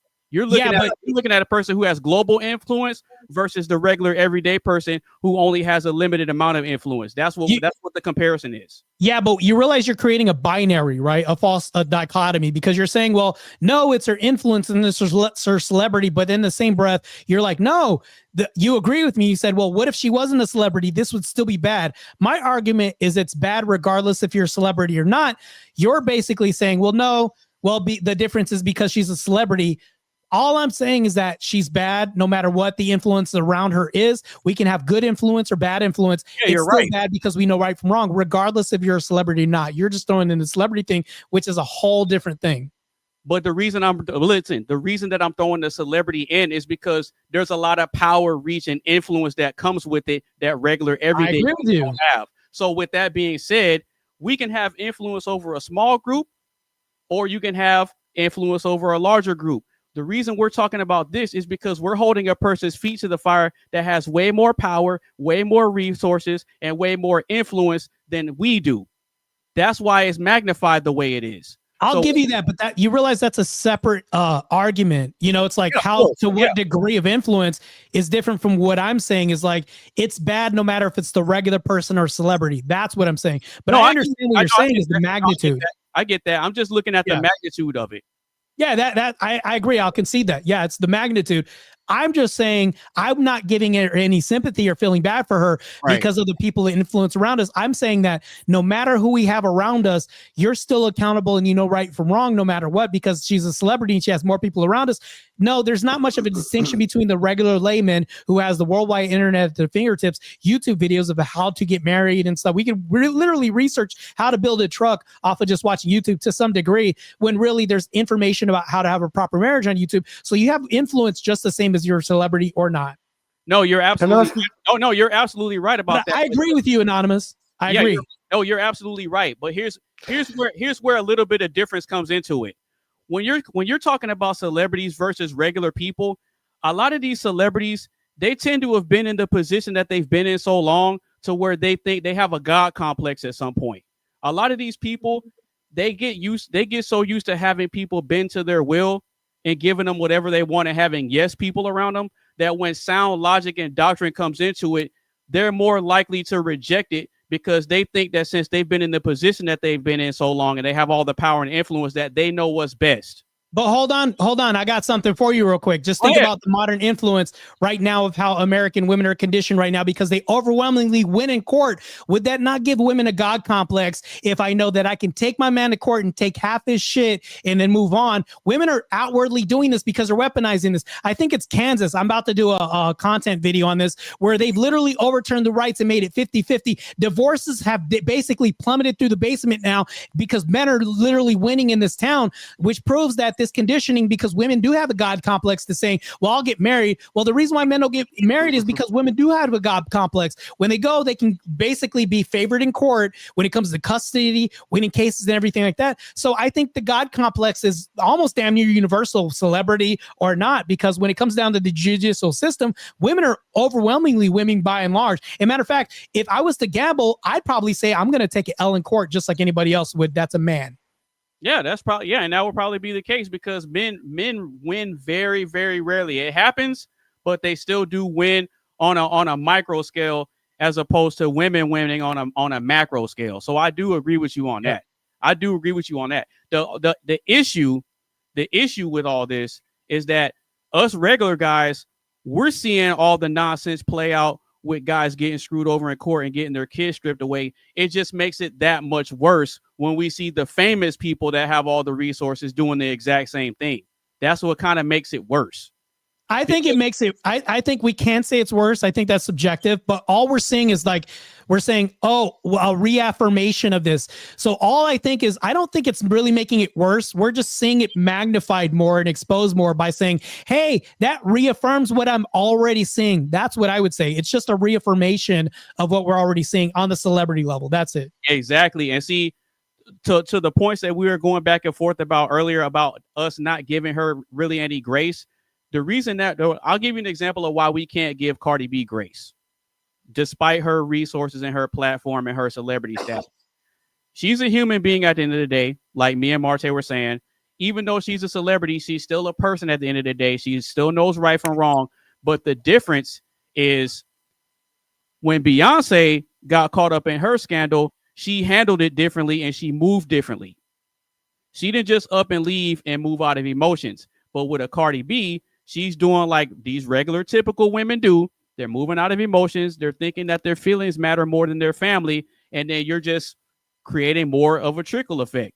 Yeah, exactly. More bullshit, more headache. And causing a lot more damage in society because now the regular girls can look to her and say, man, yep, Cardi B is giving us the blueprint, so I'm going to do what she's doing.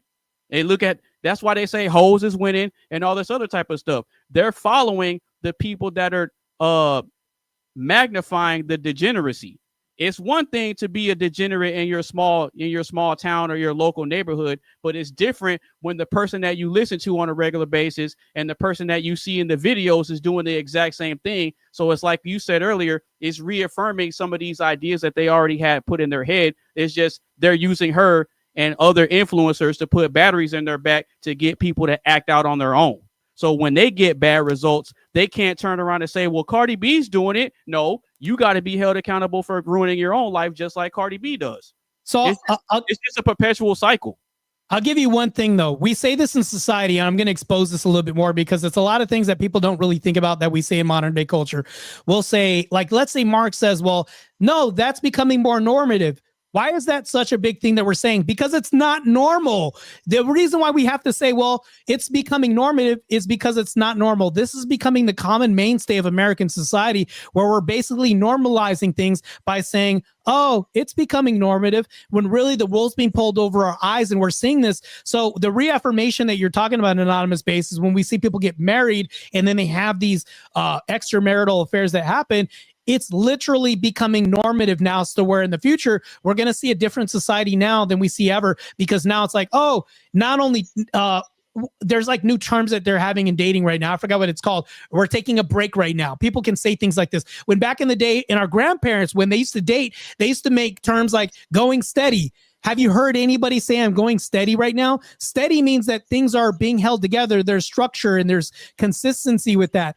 You don't hear people say, hey, me and Jane are going steady anymore. No, we hear things like we're taking a break. Well, what does that mean? I could fuck around with somebody and do all this. So all we're doing is loosening the constraints of tradition. And all tradition is, to me, definitionally, I'll wrap this up real quick. Tradition is just an experiment that's been successful for a long period of time. And we're literally destroying this in real time. And that's why I think it's important for us to have podcasts and panels like Anonymous Based are having right now. So that way we can have addressing these issues in the form of entertainment. And if we have enough people come together, this can then bleed through Congress. And we can now have people that watch us, that fight bills that are passing right now, like the freedom of speech bill in California and other things like this. Debate is extremely important. And if you say debate doesn't mean anything, the reason why the bill got passed for Arizona to be anti-corn is because we had debates happen to block this bill. So that way we don't have pornography in Arizona. But just like this with Cardi B, we can now debate against having these extramarital affairs by saying in Kansas, we have a 50-50 state now. Now all of a sudden divorces go down. Men are now winning. That's why I think it's extremely important to have this good rhetoric having. And I appreciate all you guys on this panel having this conversation. It's definitely needed. Oh, yeah, absolutely. All right, Tizzle, what you got? Is this a long-term love or a short-term rebound romance, brother? What you got? Short-term rebound romance. All right, go ahead and elaborate a little bit. I just think it's not gonna work out at all. Like what Marte was saying earlier, like it's already fucked up that like some people in real life, it's not even celebrities, got to deal with shit like this, but they got the resources to actually like, you know, figure shit out, but they choose not to and do dumbass shit. And like I said, maybe like a couple minutes like earlier, it's like they doing shit before they really thinking about it. And it's like what you said a couple minutes ago. It's like they thinking about their feelings rather than, you know, the long-term shit for their child or people in general. It's kind of like they thinking about they self-centered and selfish. But sometimes people don't think about it like that. It's almost like you said, they thinking about it as like the splurge or the spur of the moment. Okay. All right, Mark, what you got, brother? Yeah, one thing I want to say is that I think, to a degree, even though we've been like batting back and forth, I actually think I'm in a lot of agreement with all of you. You know, although I may be sounding like I'm sympathizing, like a bit of a simp, a little liberal left-leaning simp for Cardi B. He really said the word simp. I want you to understand that that wasn't really what I was trying to do. You know, I was trying to come from a different angle, but at the same time, I understand everyone's concerns, and I do think that there is a lot to worry about. You know, I completely understand your concerns when it comes to political correctness, the way that we can say things these days, the way we approach things, and I think that, you know, unfortunately, you're going to see a lot of this coming into America. I think, you know, my country's been the guinea pig. Anyway, going back to Cardi B, is it an upgrade or a downgrade? I don't really care, man. What I do care about is America and the UK. Are we going to upgrade? Are we going to upgrade or are we going to downgrade? Now, if we're going to look at Cardi B and use her as an example, let's not let our nations become the next Cardi B. And that's it. All right. I do want to say something real quick. I want to add on to this, though. The reason why I think it's bad is because she's leaving with a person that's cheated in the past. And when I say cheated in the past, that's literally how she got her baby. So I would ask you gentlemen one question. Do you think if you cheat with a person in a relationship, they would then cheat on you with somebody else? Oh yeah, absolutely. Yeah, absolutely. Absolutely. That's all I wanted to ask. That's it. The only bullshit they're gonna think about is like, how can I get my get back? No, it's not even that. It's that they have a history, a pattern of cheating. Do you think that this would be a one-off? If they have the capability of doing this and showing you that they have the capability of breaking up a marriage and having an extramarital affair, well, it would make sense that they have the capability of doing this moving forward because they have a pattern of doing this, or even a history of doing this. Yeah. How can you trust somebody? Sure. But man, this once again, because look, we all make bad choices, yeah, throughout our life. Sometimes people do bad things and make bad mistakes, you know. I've done bad things in the past, you know. I cheated on someone in the past, okay? And do you know something? Yeah, and do you know something? We're talking about getting another woman who's married pregnant. No, not a married person, but I cheated on a relationship, and that was bad enough for me to consider it cheating. Okay. No, when you say we all do things sometimes, do we all get women pregnant that are married to other men? That's crazy. No, but we all do bad things. We all do bad things. What? Everyone does bad things. Everyone throughout their life does something that's bad. That's crazy, bro. Well, he's making a general statement. I'm pretty sure he's going to give some context, but it sounds like you're making I was trying. Statement, right? I was getting there, bro, but I fucking lost my point now. Go ahead. Bro, the point being is, what I was trying to say is that when people make bad choices throughout their life, such as cheating, you know, like that whole saying back in the day, oh, a leopard never changes its spots. Well, of course it doesn't. But you do realize that a caterpillar can metamorphosize into a butterfly. You know, so if you've got like someone who's done something bad in the past, it doesn't mean to say that they're never going to be able to change their ways. There's always hope at the end of the day. There's always a way to encourage the badness out of someone. You know what I mean? Like it's never over. Have an 18-year reminder that's going to be living. Like, that's crazy, though. That's a whole lot different than a caterpillar changing its stripes and becoming a winged creature. Like, deal with it, bro. Creating somebody that's going to be alive for 18 years to remind you that you had an extramarital affair. That's wild to me. My boy said, deal with it. Give him them damn meme shades, goddammit. Yeah, that's crazy. I just say deal with it. I just say deal with it because when life gives you lemons, yeah, you just make lemonade. That's all it is. When life gives you lemons, you make lemonade. I don't know about. Look, I agree with that to a certain extent. Now, context matters when you use a phrase like that. If you're telling me, you know, if life hands me lemons, I'm gonna make lemonade. I'm not gonna be thinking about making lemonade if I find out that my girl is pregnant by somebody else and it ain't my kid. I'm not gonna be sitting there saying, you better be trying to make some blood. I got these bad lemons. I might as well make me the best lemonade I can. No, I'm not thinking about that. I'm not sure, but that's the problem. You can't change positive in that. Right. The problem is most people in life, yeah, when shit hits the fan, yeah, they don't know how to clean up the shit. Yeah. What they do is they go around and they cause more fucking shit. Yeah. Okay. Instead of going, you see that shit that just hit the fan? I don't know how to deal with it. I'm going to act like a freaking child and I'm going to go around and living the rest of my life with a chip on my shoulder.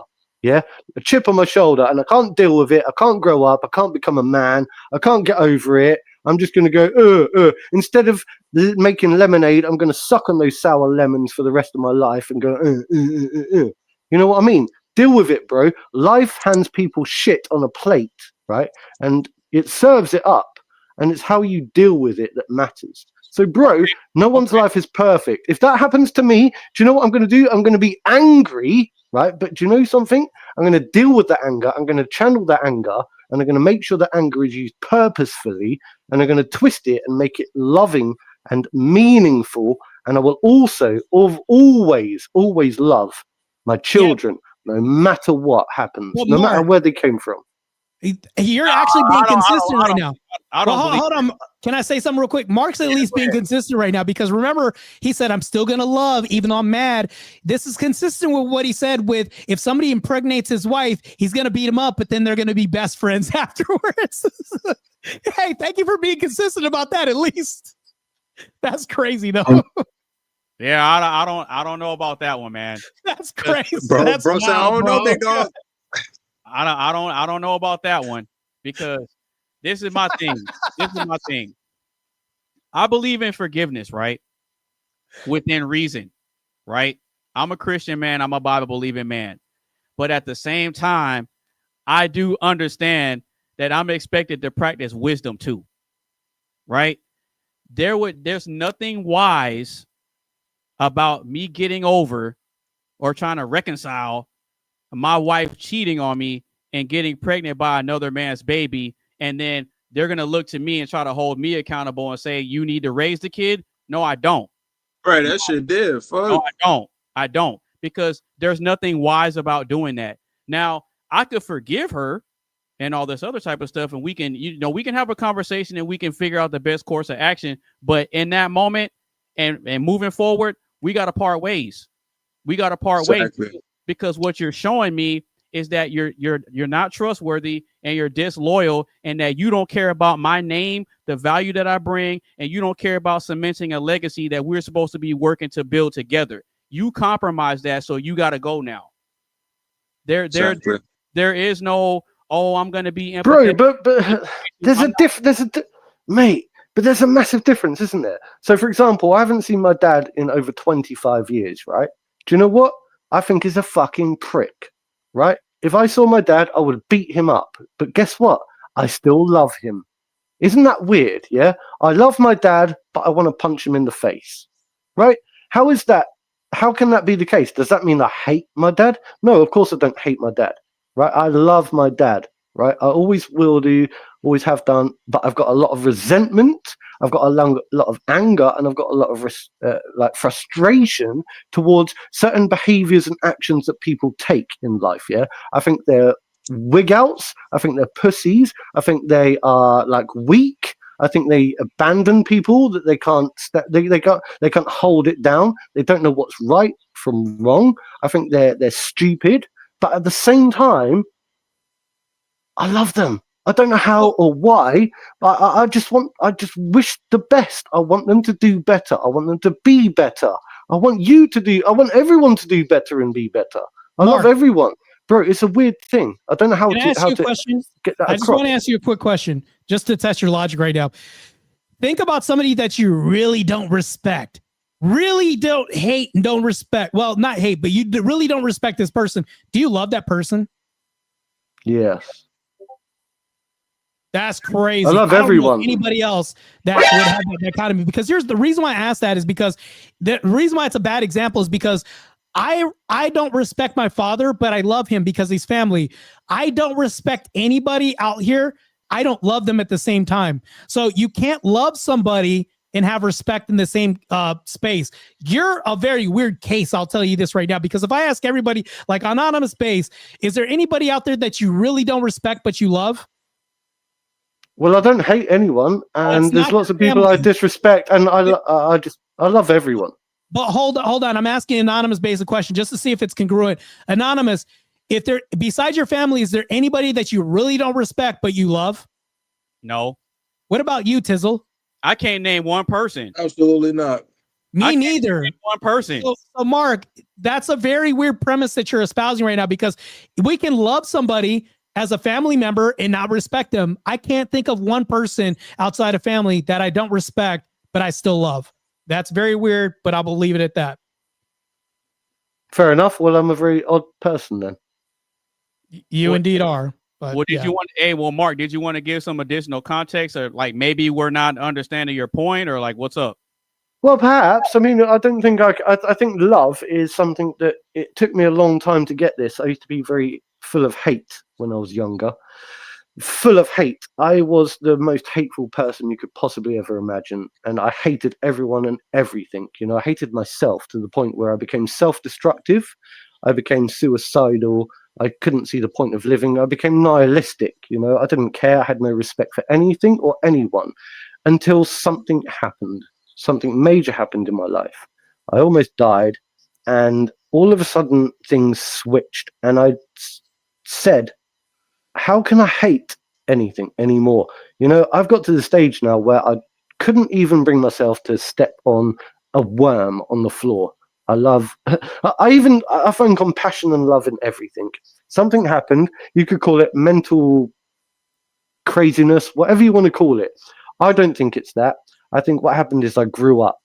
I think all of a sudden I learned to grow up, and I decided that rather than channeling my thoughts and behaviors on negative, I can turn my life around, and I can make the world a better place. And the only way to do that is through spreading love, right? Spreading love.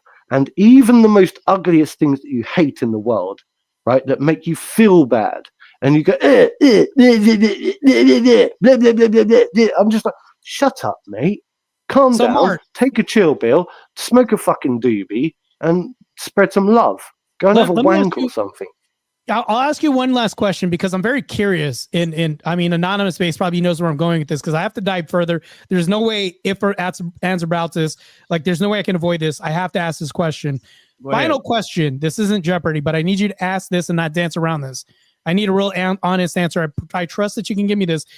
If there was a guy that touched kids in the past and had to be 10 miles away from school, and he had a record of doing this and maybe sodomized people too, underage people as well too, would you love this person?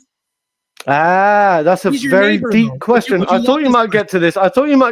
Right? Because love is a very strange thing. Love is a very strange thing. You said you're a strange person. Right. Love means unconditional love. No, right? love doesn't mean unconditional. No. So I'm talking about something called unconditional love. That means, right, forgiving people for their sins, right? That means when somebody goes out there and they does the worst thing in the world, it doesn't mean to say that we should excuse them, yeah? It doesn't mean to say that I don't want to damage them or destroy them or punish them or lock them away forever or see them serving time in hell. But what I'm talking about is something called unconditional love. And that means that if you have unconditional love, you have to love everybody, no matter how bad, no matter how bad they are. Mark, you have to. If not, then that's not unconditional love. But Mark, it's just conditional. It's conditional love.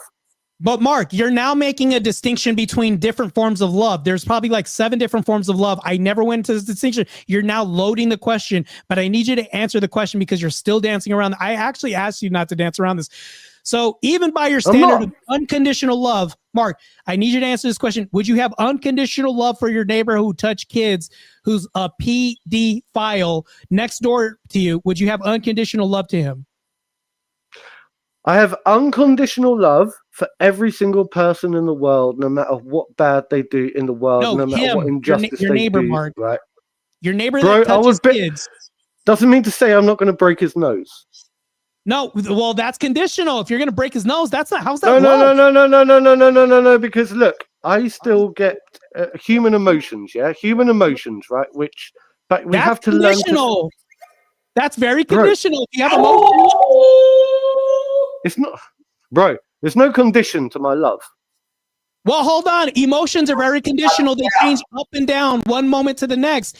That's very conditional, Mark. No, because frustration doesn't determine love. I can love you and I can be pissed off with you at the same time and want to kick your fucking head in, yeah?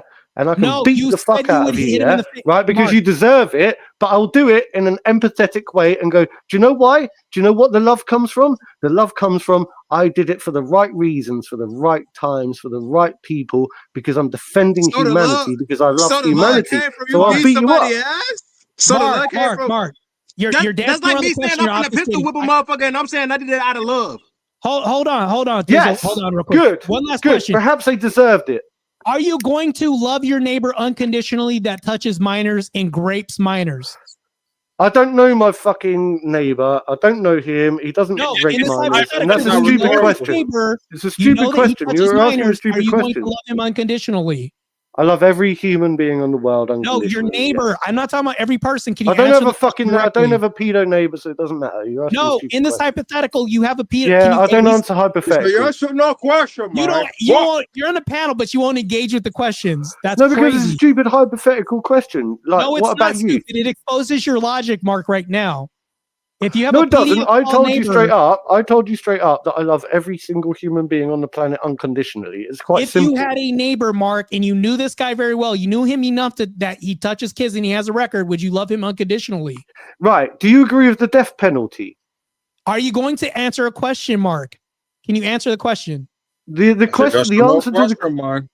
Bro, the answer to the question is I will love everybody on the planet, no matter what I'm they not do. talking about everybody, Mark. Would you love that neighbor that touches kids and grapes them in his basement because he says, I don't love people that touch kids, mate. That's a weird thing to say because that's a loaded. Right, the way that you're loading it, the way that you're loading. I'm not loading a question. I'm asking you a You direct are. question. No, because you're saying, hypothetically, if you've got a neighbor that touches kids and is a pedo, do you love him? That's a weird thing to say. That's a really weird hypothetical situation to put out there. There's an app right now. It is, bro. That's a weird thing. I don't even know why that came to your mind. So Anonymous, why are you talking about pedos? Since he won't ask you the question, Anonymous, can you go on an app right now and see all the pedos in your neighborhood? And it lights up like crazy. There's probably 57 in your area. Is that true? Yes. So is that really a weird question to ask when it's very common? You can go on an app and see this. So back to the question, if you can answer this, if you have a neighbor that is a PD next to you that touches minors, would you love him unconditionally? Well, I'd have to, based on my consistent approach to life and people. No, watch it. Hold on. I got my answer. All right. Hold on. That ain't the move, crazy, big dog. Hang on, no. See, I knew you'd do this. Hang on. I knew exactly where you were going with this. See, that's stupid. That is stupid. I knew exactly where you're going with this, yeah? Because what I'm saying is, right? What I'm saying is this. That's you crazy. have to love people unconditionally for who they are. Yeah, you have to. That's not. You have to. You don't, Mark. You have to. You have to. If there was a guy who threatened my wife and wanted to come in my house, if there's a guy who threatened my wife and overtly threatened my wife and my family, and the state said you have to house this person no matter how much threat you have, I have to love this person unconditionally. If there was a person next door that touched kids and my kids were in the yard, I have to love this person unconditionally. Bro, you're conflating things. You're conflating, right? You're conflating people's act. No. You're conflating things, right? This is unconditional love. Right, you're conflating things. You're conflating things massively. You're saying that when somebody does an act of evil, yeah, that I should approve of it. There's a complete difference, isn't there? No, a major difference. No. There's a major difference. There's a major difference. There's a major difference. There's a major difference. Major difference, yeah. I do not approve of bad behavior. In fact, I would be the first person probably to stand up and do the most heinous act against those fucking pricks, yeah? I would probably be the first person to go around, kick their door in, and cause damage, okay? And do you know what? People would fucking hate me because I would be the most violent person in the room, yeah? I would cause damage, mate. I would probably burn the house down and kill them, okay? And do you know what? I would be the evil person. And guess what happened? Guess what happened? People would hate me unconditionally, although some people would love me unconditionally. Guess what? I do what I have to fucking do, yeah? And if those people go around, and do you know what?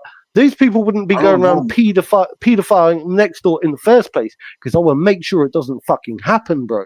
How's that shit gonna happen in the first place, bro? Mark, can I ask you a question? Mark, if I have love and I'm pissed or I'm happy, does that make love conditional? Oh no. If I'm happy or bro, mad, do you know, I can't explain unconditional love to you, right? You've either got it or you fucking don't, man. Right, that's conditional love, actually. Believe it or not. No. You either have, bro. You either love conditionally or you don't. Right? It's up to you. I don't care. That makes no sense. You can hate me as much as you like, bro. That makes no sense care. because I don't care if it makes sense. Hey, it doesn't have to make sense. Mark, Mark, can I address this? No, What because I'm saying- you're trying to be weird. No, I'm not. Mark, can I at least finish a sentence first? You just said if I fight this person and I hit him back, I'm now going to have everybody unconditionally pissed at me.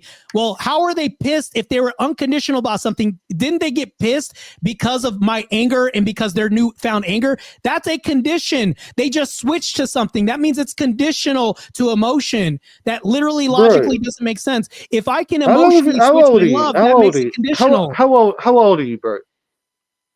That's irrelevant. I could be 80 No, years old. just out of interest. No, because I think it is relevant. I think that you're just like you're unable to. Just tell him. Hey, Marte, just tell him real quick. Just tell him. 39. Okay. 39. Okay, so you're not much younger than me. So why are you acting like a 20-year-old? So here's the thing, though. For me to tell people that their human condition of love is conditional, how is that being immature to some degree? By telling people that their love is more conditional often than not. Have you never been through that transition in your life? Yeah. Well, hold on. Can you logically tell me how that's immature for me to make a statement of? No, I think the way that you're debating things is just you're constantly trying to find something to pick apart. It's like talking to my younger brother. Answer a question, Mark? How is that immature and how is my age relevant if I tell you that most of the human condition when it comes to love is very conditional? What? No. Look, I think people attach conditions. Yeah, you attach conditions.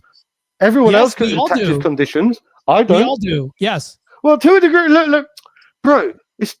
Look. When I say these things, yeah, there's always leeway, isn't there? Nothing is ever set in stone. There's always going to be a little bit of okay. That makes it less conditional, right? Oh, whatever, bro. But that's just ridiculous. Look. Hey, Mark. That's just like talking to my brother. Hey, Mark. All right, I'm good, my younger brother. Hey, Mark. I have one question that will level set this entire argument right now.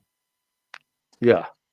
Okay. I don't think it's even an argument. I think hold on. Just hear me out. Just hear me out.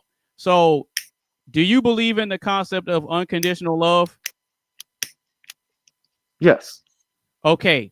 So with that being said, if you believe in the concept of unconditional love, then explain to me why human beings have deal breakers.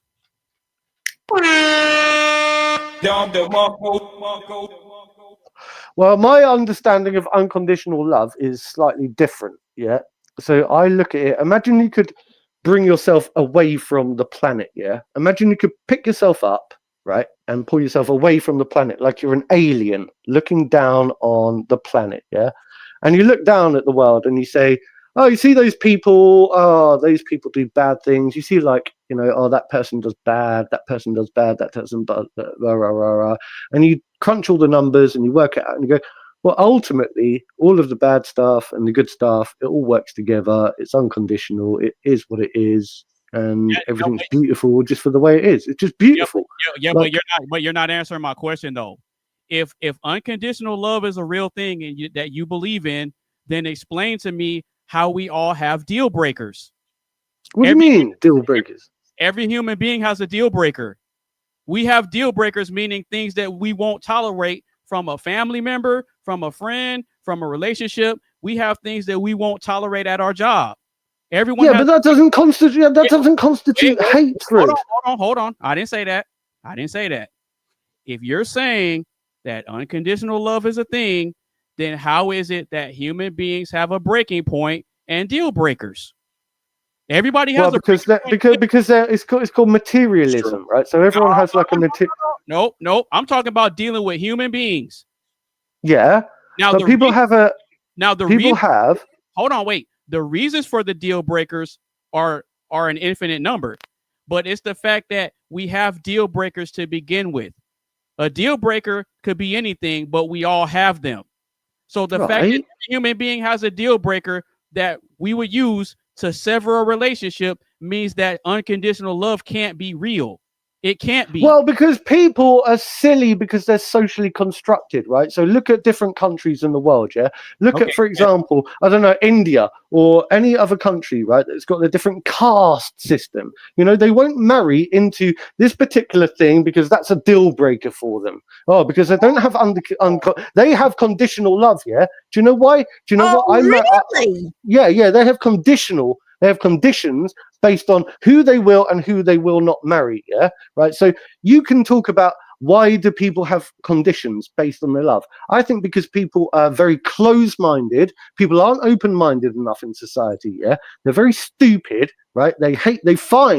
People will find any reason to dislike or hate upon someone or something or whatever it is for whatever reason. Now, obviously, there are certain things like rape and pedophilia, like you mentioned, which, you know, I personally struggle to find any kind of way of finding conditional love for that type of behavior. I struggle with that, honestly, right? But the point being is, right, we have to understand conditional love is less about the behaviors of the individual.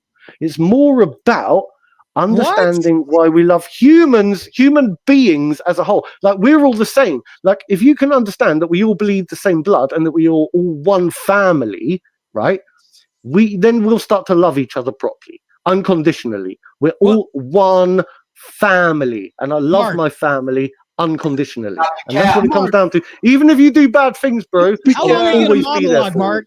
I will always be there for you, no matter what. Hold on, Mark. You said that conditional love has nothing to do with people's behavior. To me, that doesn't really make any sense. AnonymousBased, does that make any sense to you when he says conditional love doesn't have anything to do with people's behavior? To me, that doesn't make any sense on his face. Now, back to this.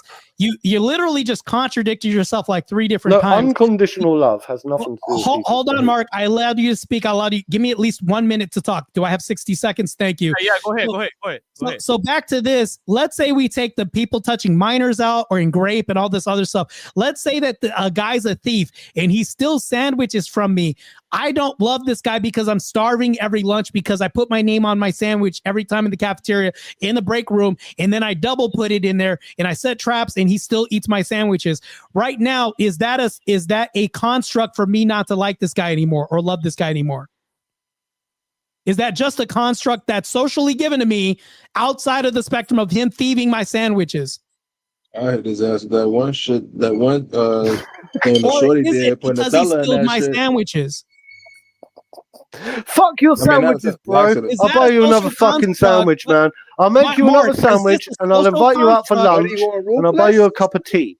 Mark, is this a social construct that I'm bought into and propagandized, or do I hate this guy and not love him because he steals my sandwiches? Do you know what you should do? You should love the guy. You should wipe yourself down. You should dust yourself down. Come and say hello to Mark Fowler. Mark Fowler will take you out for Sunday lunch. Yeah, show you what true love really is. So Mark, right, and buy you a cup of tea. Buy you a bit, bro. No, what you should stop doing is try and find reasons to find materialistic reasons to hate upon someone for whatever reason it is. That's not what I'm doing. Instead, what we should be doing is focusing on reasons to find reasons to love somebody unconditionally. I think that's more healthy. I think it's a lot more healthy. No. When we find reasons to not love somebody, I think it's good to detach because it protects us from further harm. I think that's good. If somebody touches my daughter, if I had a daughter, I think that I should have a reason not to love this person. Would that logically not make sense to you? Sure. Look, bro, okay, I get what you mean. Oh my God, this is crazy, Mark. I gotta go through heels and hot water and all this just to get an answer from you. That's crazy. No, because I think you're missing the point. I think you're missing the whole concept of what unconditional love means. Unconditional love. So, bro, there are people out there that do the worst, heinous, disgusting, horrible, nasty acts, yeah? And we hate, yeah? Hate. I really don't like using that word hate, yeah? But we hate upon them, yeah? We want to see them punished. We want to see them eradicated from society. We don't want them around us. We hate them. Like, there's no love there. There's no love to find in people like that, right? But what I'm saying is this. If you can find it in your heart like right underneath all of this, right? If you can take yourself and pluck yourself away from society, yeah, and look down at the world as if you are a god, let's say. Imagine you're the god, and you're looking at the world and you say, look, I hate all this stuff, I hate all that stuff, but without the bad, without the evil, unfortunately, this wouldn't exist, and that wouldn't have happened. And there's always something good that happens out of heinous acts, and unfortunately, without the bad, the good doesn't exist, and it's very difficult to find the love and the compassion. What? But if you can't find it, right, you're only going to find reasons to hate and to find reasons to mock and ridicule and to beat people up and to hate and to find bro, I don't know any fucking pedophiles that go around fucking raping people. Can I ask you a question? Because you just made an absolute claim. You said there's always something that comes out of heinous acts. To me, I don't think there's anything good that comes out of a minor being touched or anything like this. When you make absolute claims, I would say sometimes or something like this. I would never make a claim and say always. What I'm saying, my argument is I can hate the sin, but not the person. That's what I'm getting into. And believe it or not, I need you to hear what I'm saying. I can hate a behavior. That means that I'm supportive of this being in society, that I can protect minors by not loving my neighbor. Meaning when I say I don't love my neighbor, I hate what he does. So when you say, no, we shouldn't hate anything, I should be able to hate sin. I should be able to hate behavior that people do. It doesn't necessarily mean that I hate that person, but I hate the behavior, but I love them enough to say, hey, don't step foot on my property because I will knock your ass out. To me, you can then say that's a form of love, but how is this not conditional? It's very conditional. We should protect. Well, call it as conditional as you like, bro. Look, call it as conditional as you like. I just act. Yeah. So I will act upon how I think and feel at the time. I won't attach condition. Well, whatever, bro. Yeah. If you want to call it that, and you want to draw the line under the sand there, then let's do it. But let me make this quite clear. I want to make it very clear.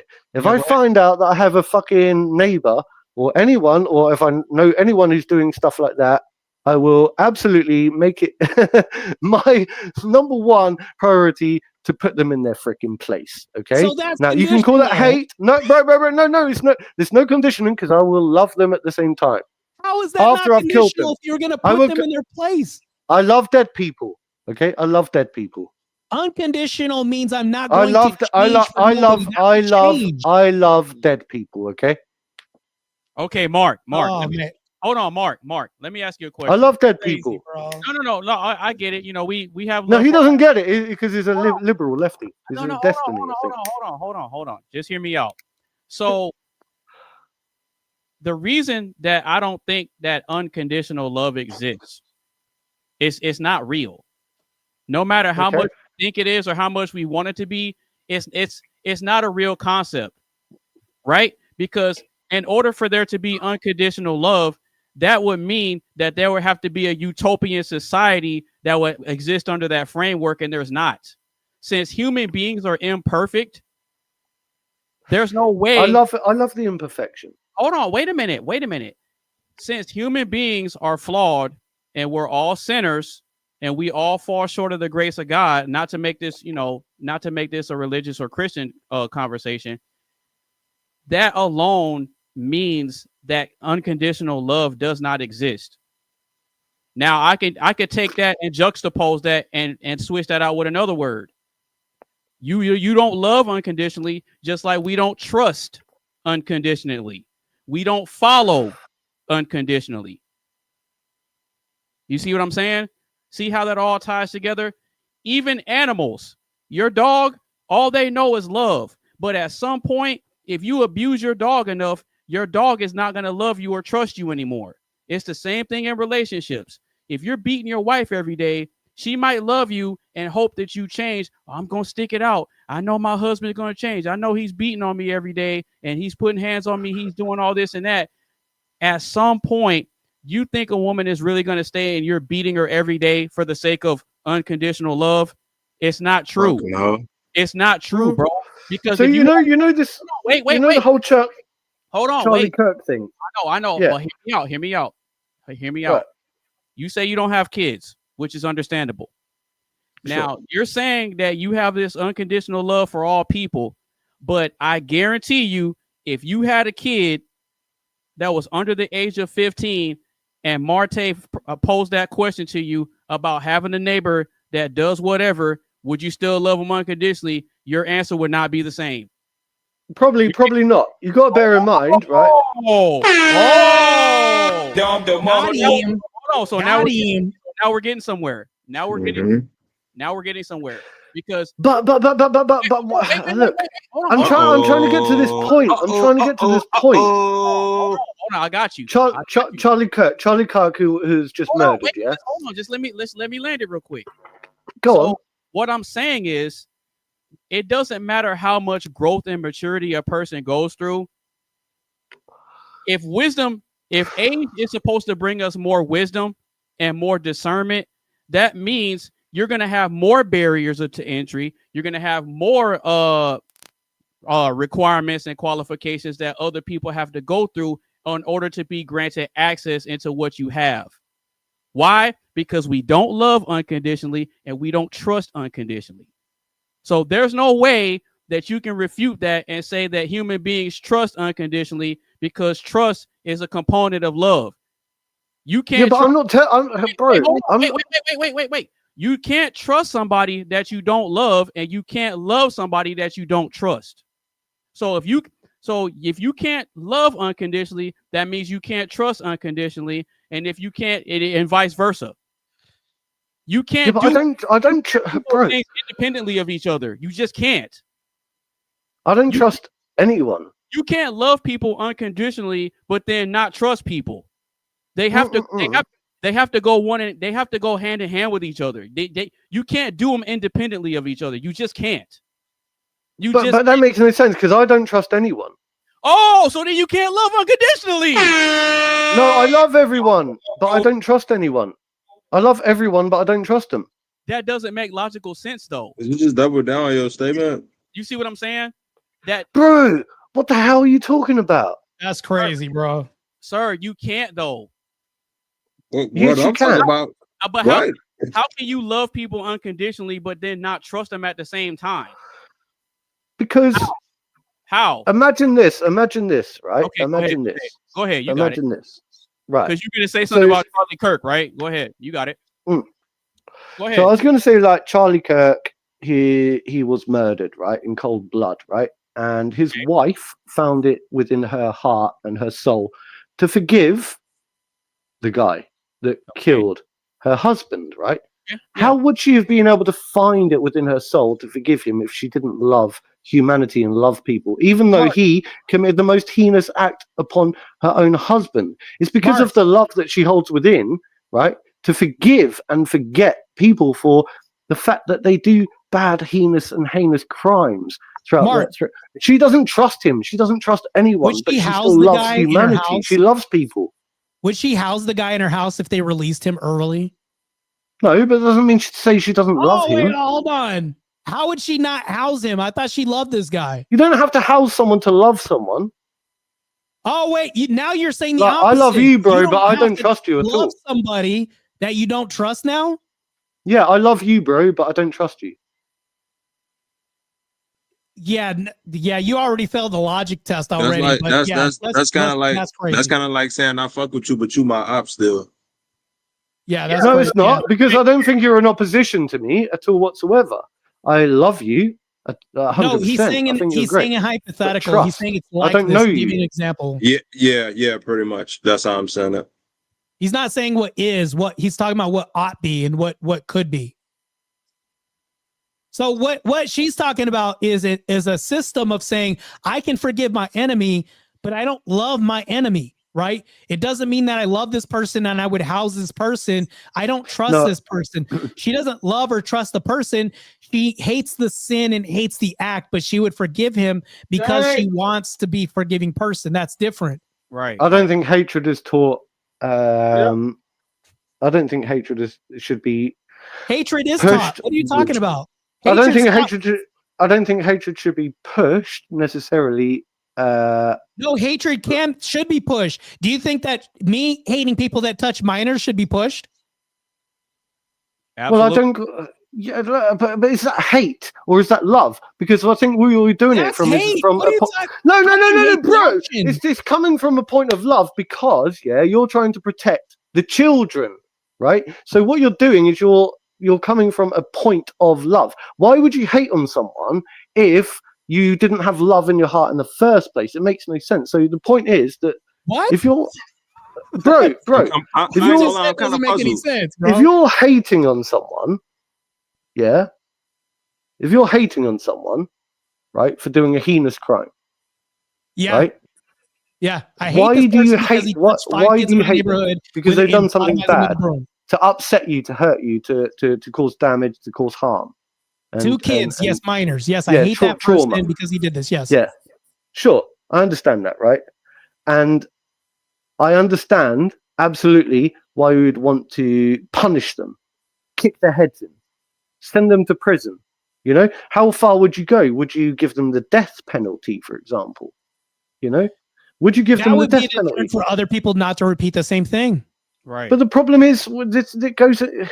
You see, why do we not have the death penalty anymore? Because we love people, we love We do humans, have the no death matter how penalty. What are you bad talking they are. about?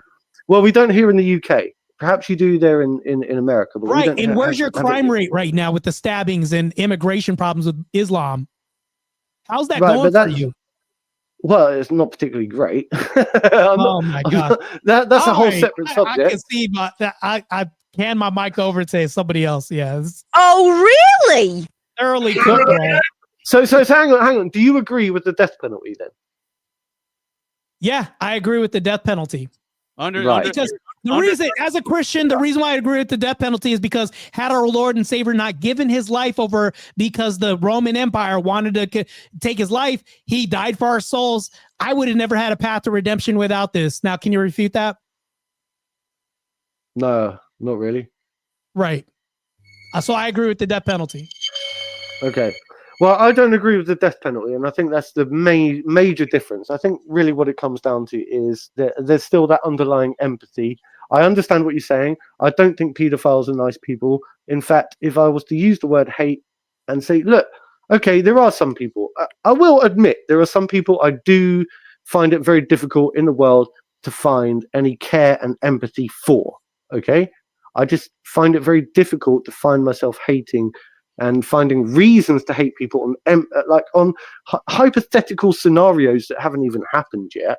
Like, I don't even know any of this stuff that's happened. It's not a hypothetical that Islam is running amok in your country and people are getting stabbed. Sure, that's not hypothetical. But You've even agreed to this. You said it's bad too.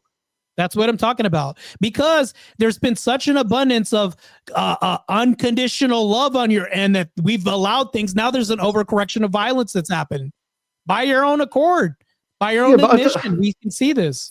But I still agree with law and order. Well, hold on. Isn't that capital punishment a part of law and order? How much law and order do you agree with? No death penalty? I agree with it up until the point of taking somebody's life. So I agree with like long what do you call it? Maximum imprisonment, life. The problem with this, hold on. The problem with your argument, Mark, is because when we house violent offenders, they kill inside. They commit more crimes and they actually add up the death count that happens behind bars. Now you have more people, more resources that are wasted on this person. And you not only do this, but you eliminate a deterrent for people not to do this again, because they're saying, well, if I kill people, I can still get free board and room and housing and all this other shit. So now you've also eliminated a deterrent. Thank you. We can see this evident by the UK's stats right now that we see crimes. So what's your solution? It seems to me like you have all the questions, but what's your solution? I don't have all the questions. I have a lot of answers. You're almost right. So my solution is whenever we look at outcomes and we look at Christian ethical system, I think that we have a better outcome for society when we see this. So if you see somebody that's offing people and destroying people's lives, I think that we can create deterrence by eliminating the behavior. How do you do that? Stopping the person. If somebody breaks in your home and I take this person out, now I just saved my family's life. How would this be bad? Because that's a form of capital punishment, because we're an extension of the government as peoples. If I stop somebody and I give a minor death penalty by stopping them from murdering my family, didn't I just save lives in the process by issuing a form of death penalty, even on a microcosm? Yeah, but surely if you incarcerate them for life, then it doesn't matter. You just incarcerate them for life. Just lock them away. Take them away from society. Hey, but Marte got a point though. Because the argument that he's making is that you're paying a small price for the greater good in the long run. It's a life, bro. Yeah, but here's the thing. I though. saved 6 lives in the process because this guy broke Oh, in my did house. you now? Right, bro.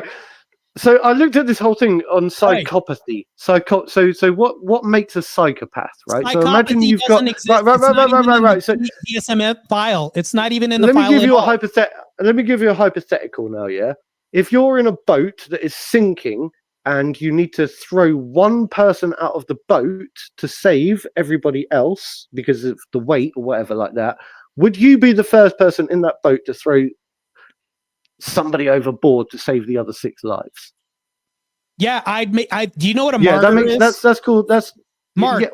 Do you know what a martyr is? No, but so you would throw yourself overboard, would you? Yeah, for the greater good. This is what Christ did. Right. I bet you wouldn't. You'd throw somebody else. It seems to me like you'd be the first person to throw somebody else overboard, save yourself and the other 6. No, the reason why I do debates is because if I die for a cause. That's what martyrdom is. So when Christ died, he died for all of us. How would this not be the same thing for him to die so that all of us can be saved? When so one you'd person do that, would you? Thrown over the, I bet you wouldn't. If one person, you're assuming my intentions, which are hard to prove. You can't prove that, by the way. Sure. I'm demonstrating for you a fact right now. If I throw myself overboard to save other people, wouldn't this be a form of martyrdom? How would this be bad for society? No, I'm not saying it's bad for society. What I'm saying is if you throw somebody else overboard, if you pick, I'm not going to throw myself overboard, but to save everybody else, I'm going to pick one person. Cool. You're in a position. You have to kill one person to save 5. Would you kill the one person? I would kill one person to save 5. How am I wrong? Well, this is the big psychological question. This is what comes down to, because I learned that somebody who feels that they're in a position of grandiosity, as if they are the savior, usually tends out to be the biggest psychopath in the world. They're the ones that would go around, psychopathy. And hang on. So they're the ones that would generally turn around and kill somebody else for the sake of the greater good. Whereas there are other people out there that could never bring themselves to kill somebody in the first place, no matter what. So I might just go down with the shit, and we can all die together. Whereas you're probably going to kill someone and then live the rest of your life, and then save 5 people. Hold on, wait. So let me push back on that real quick. So you're saying that you'd rather go down with the ship and 6 lives be lost, right? So okay. So then tell me which outcome is better: 6 lives being lost or just 1? Well, of course, I'm not counting it that way. Well, hold on. I'm taking your premise. I'm using your framework. You said, I'm just saying. You said that you would rather go down with the ship and all 6 of y'all die, right? Sure. Okay. That's crazy. Okay, cool. So which outcome would make more logical sense in the long run? All 6. I'm not talking about the outcome. I'm talking about the decision, the choice that we make. Okay, but that leads to an outcome, though. Sure. I get that. Right. So if a choice leads to an outcome, which outcome is better? All 6 people dying or having 5 survivors? Well, obviously, the more survivors is obviously the better outcome. Right. So if you agree that having 5 survivors is a better outcome, that means the one person that died was the one that was willing to martyr themselves for the greater good. Okay, fine then. Okay, let's chop the situation up now. Okay. I have got a gun in my hand. There's 6 people. That you're all of them, right? Okay. I'm just gonna pick. Right. Okay, fine. I'm just gonna kill you, Charles. Okay. Because I don't know why. I flipped a coin. You'll do. I'm gonna save the other people. Okay. So I'm gonna kill you now. Okay. Great. I'm never gonna live the rest of my life. Do you know what I'm gonna do? I'm gonna hand the gun to you, Charles. I'm gonna say it's up to you, bro. My life is in your hands, bro. You kill me if you have to. I'm not killing you. I'm not killing you. You kill me. Do what you got to do. Save everybody else. But I'm not going to be the one to pull the trigger. Okay. This hypothetical doesn't make any sense. Are we under duress, Mark? Wait. Okay, cool. So if you're not willing to actually pull the trigger, then why would you pull the gun out in the first place? Because look, it's up to you. I'll put the destiny and the choice in somebody else's hands. I'm not a killer. I'm not a killer. I'm not a natural born killer. I ain't killing you, bro. I'll fight you. I'll break your nose, but I ain't killing you. Okay, so again, based on your example, listen, I'm using your example and I'm following your example. So by your example, if you wouldn't want to be the one to pull the trigger, then why would you pull the gun out in the first place, sir? That's all I'm asking. I'm just saying, it's just a hypothetical. I mean, we all know there's a gun. We all know there's a gun. We all know there's a gun. But we all know there's a gun. But I'm asking my question within the framework of your example. Mm-hmm. I'm not changing it up. I'm taking exactly what you said. If you said if you had a gun and you were gonna kill me, you picked me to be the one that has to go. But you're saying, well, you know what? I'll probably give it to you because I don't have the heart to shoot you, man. Okay, well, if you don't have the heart to shoot me, then why would you pull the gun out in the first place? Because other people need saving, don't they? Right, but why would you pull out the gun and tell me that, you know what, I think you're better suited to make that choice? Why would you have the gun in the first place? You see what I'm saying? I don't know why I got the gun in the first. Look, bro, Anonymous, can I ask you a question? Anonymous, can I ask you a question? Anonymous. Yeah, go ahead. Can you get on Google real quick? Just open up a side panel or even use your phone.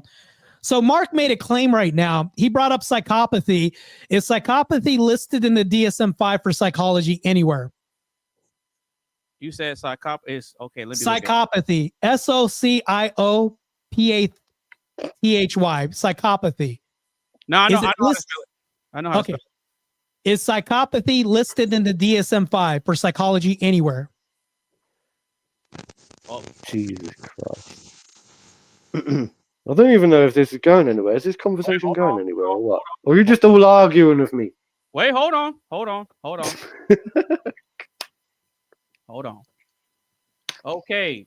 So according to what I'm actually looking up, I don't know if y'all can see it. Oh no, I didn't put it up here yet. Okay. There we go. Okay, so according to Google, no, psychopathy is not a formal diagnosis in the doesn't exist and statistical manual of mental disorder. So to answer the question, no, it's not. It doesn't exist, Mark. DSM-5. Right, psychopathy doesn't exist. Oh, well, I've learned something really new today. Thank you for bringing up Google and teaching me today how psychopathy, it doesn't even exist. Well done, bro. Well done.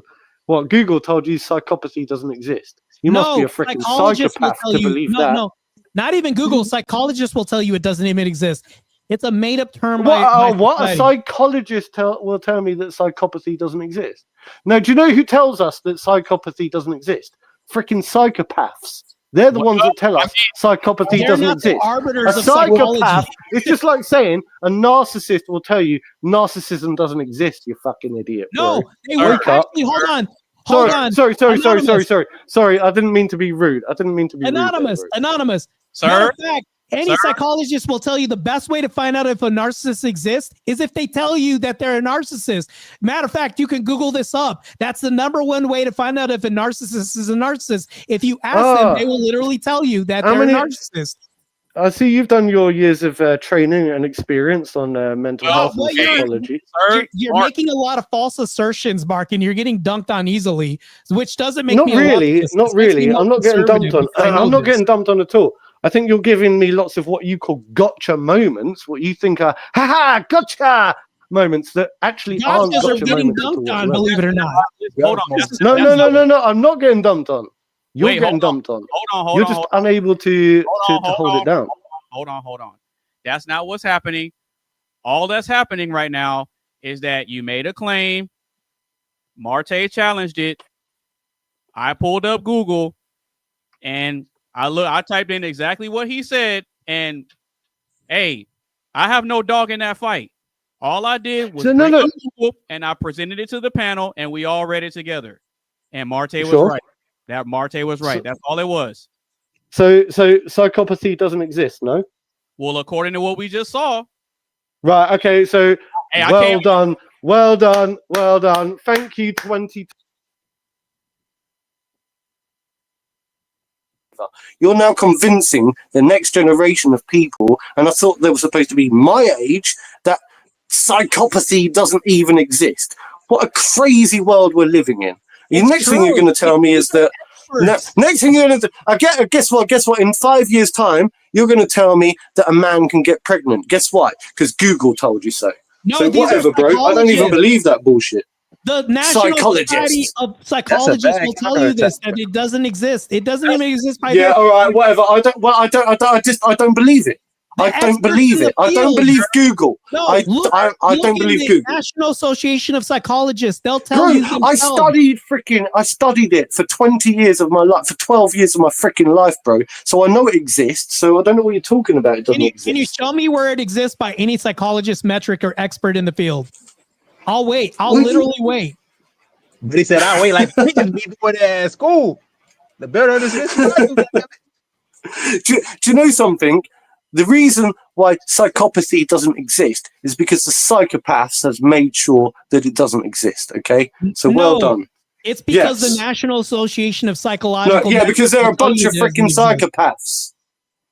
No, hold on. So you're saying the psychopaths are the arbiters of what's a psychopath or not? Yes, the arbiters of truth, my friend. So you're literally the arbiters of truth that run our society today are a bunch of freaking psychopaths. Yes, they are. They are psychopathy. It's true. Diagnosis. You're saying people why are you that even arguing over themselves are the arbiters? How does the word psychopathy even exist if it's not a real thing? What is it, just a made up thing? Some guy just conspiracy theory. We make up things all the time. Conspiracy theorists came along and said, you know what, I've come up with the term psychopathy, which is going to be really well established within the medical industry for years and years and years and years. And then all of a sudden, in 2025, we're going to find that all of that information is eradicated from the internet. And now all of a sudden, in 1 year, it just doesn't exist. All of a sudden. And you're just going, oh, yeah, because Google said in 2025 it doesn't exist. No. Matter of fact, don't even use Google. Ask any psychologist. Ask any psychologist at any university if these exist. They'll tell you it doesn't exist. Whatever. One of my best friends is a freaking psychologist. Experts in the field. Hold on, though. So, Mark, I get your perspective. I get what you're saying, but you have to look at it like this. Psychopathy is a concept. It's a concept. It's real in the idea of it being a concept, just like utopia is real in the idea of being a concept. Is there an actual example that we can find of a utopia? No. And what Marte is saying, well, is there an example of psychopathy that we can find? Probably not. But the term psychopathy or psychopath is real in the idea of being a concept. Just like a utopia is real in the idea of being a concept. Just like the term unicorn is real in the idea of being a concept. You see what I'm saying? I get what you're saying, man. I get what you're saying. Right. But I think that the internet has warped everybody's brains, because I know for 100% that this term of psychopathy was a very well established academic medical research field, right? And it has been for many, many, many years. And you're telling me that you've just been onto Google and finding that it's all of a sudden in 2025 being deemed to be actually as a concept. Bullshit. I don't believe it, mate. I think that the people in power are twisting things, yeah? They're using loaded language. They're making us it's bullshit. We all know what a psychopath is, right? If you're telling me you don't know what a psychopath is, then you're probably a psychopath. So Mark, I'm going to ask you a question real quick. If you don't know what a psychopath is, then you're a psychopath. Mark, if less than 3% of people are narcissists, but everybody says that their ex is a narcissist, do you think that they're right about this opinion generally? No, it's got nothing. It's got to do with what other people tell you. bro. You know what a psychopath is. Okay, it's obvious. It's evidential. You have to have populum argument. That's also a fallacy. So you're going to depend on the general public to be right about something? No, I rely on my own thoughts and opinions. I don't rely on anything that anyone else has to say to me. Oh, but before you were saying, no, this is generally what everybody else knows, but now you're relying on only your own opinion. Thank you. All right, I rest my I always rely on my own opinion, bro. I always rely on my own opinion. Hold on. That's crazy. Hold on. Wait a minute. Hold on. Because I went ahead and looked something up real quick. So there actually might be. Of course there is. Hold on. There actually might be a bit of a toss-up with this argument now, because I went ahead and looked something up. And yeah. So I looked up what percentage of the population has psychopathy, and there's actually numbers here. So we have a little bit of conflicting information, because I look up is psychopathy listed in the DSM-5, and Google says no. But then when I look up on Google and say what percentage of the population are psychopaths, it actually has numbers here. So of course it does. So something ain't right. So it says around 1% of the population, but it says it's not specific and they can't diagnose it. It literally proves my whole point. Right, but how I can diagnose it. I can diagnose it. I can diagnose it. Then how would they come up with that number if you can't diagnose it? You see what I'm saying? How would they? They're saying. So here's the reason why they're saying it's a related, distinct concept, but nobody still knows what it is, so it doesn't exist still.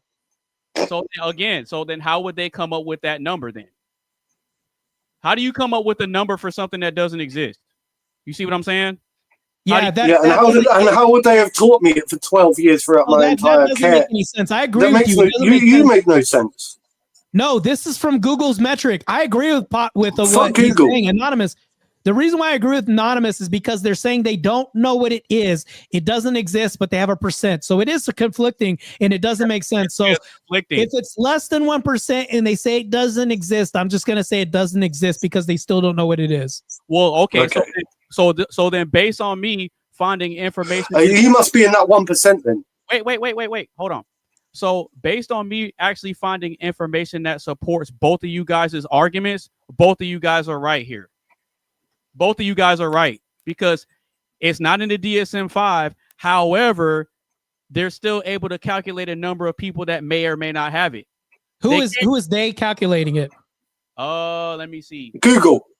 Hold on. No, not Google. Google gets information from externality. Fuck yeah. So it's saying here different definitions and assessment instruments such as the psychopathy checklist revised, the PCLR, can influence the calculated prevalence rates. So I mean, there's also a made up. It's still a concept that's made up. Well, I mean, there's links to it too. Yeah, that's crazy. Less than 1%, but okay, I'll take that. I can eat that. That's fine. Yeah, I'll eat the less than 1%. General adult population. I mean, there's stuff here showing it. I mean, both of you guys are right. But if you go to any psychologist, they'll tell you it doesn't exist. No, it's not even in the DSM-5. Right, I get that, but I looked up what you wanted me to, and then I looked up something to try to dig into Mark's claims, and both of you guys are right. I would still say that he's wrong because it's leaning more towards my favor. I would not say that you're wrong. I would say that we're both right. Like Charles was saying, I would say that with all truths are but half truths. So when you're arguing against these claims, right, you're coming up with some kind of what I would call a nuanced argument. A 2025 liberal argument for definitions and this doesn't exist, and this and that. And I'm saying no. Actually, there are half truths. There are half truths in your claims. There are half truths in your claims, right? But at the same time, right, when you're trying to turn around to me and tell me that psychopathy doesn't exist, I find that a very hard pill to swallow, bro. Because I know that we're both right in our own rights. Anonymous, but I think you're struggling to find that bridge. One mic. Anonymous, can I ask you a question? Yeah, go ahead. Does it exist in the DSM-5? Here we go.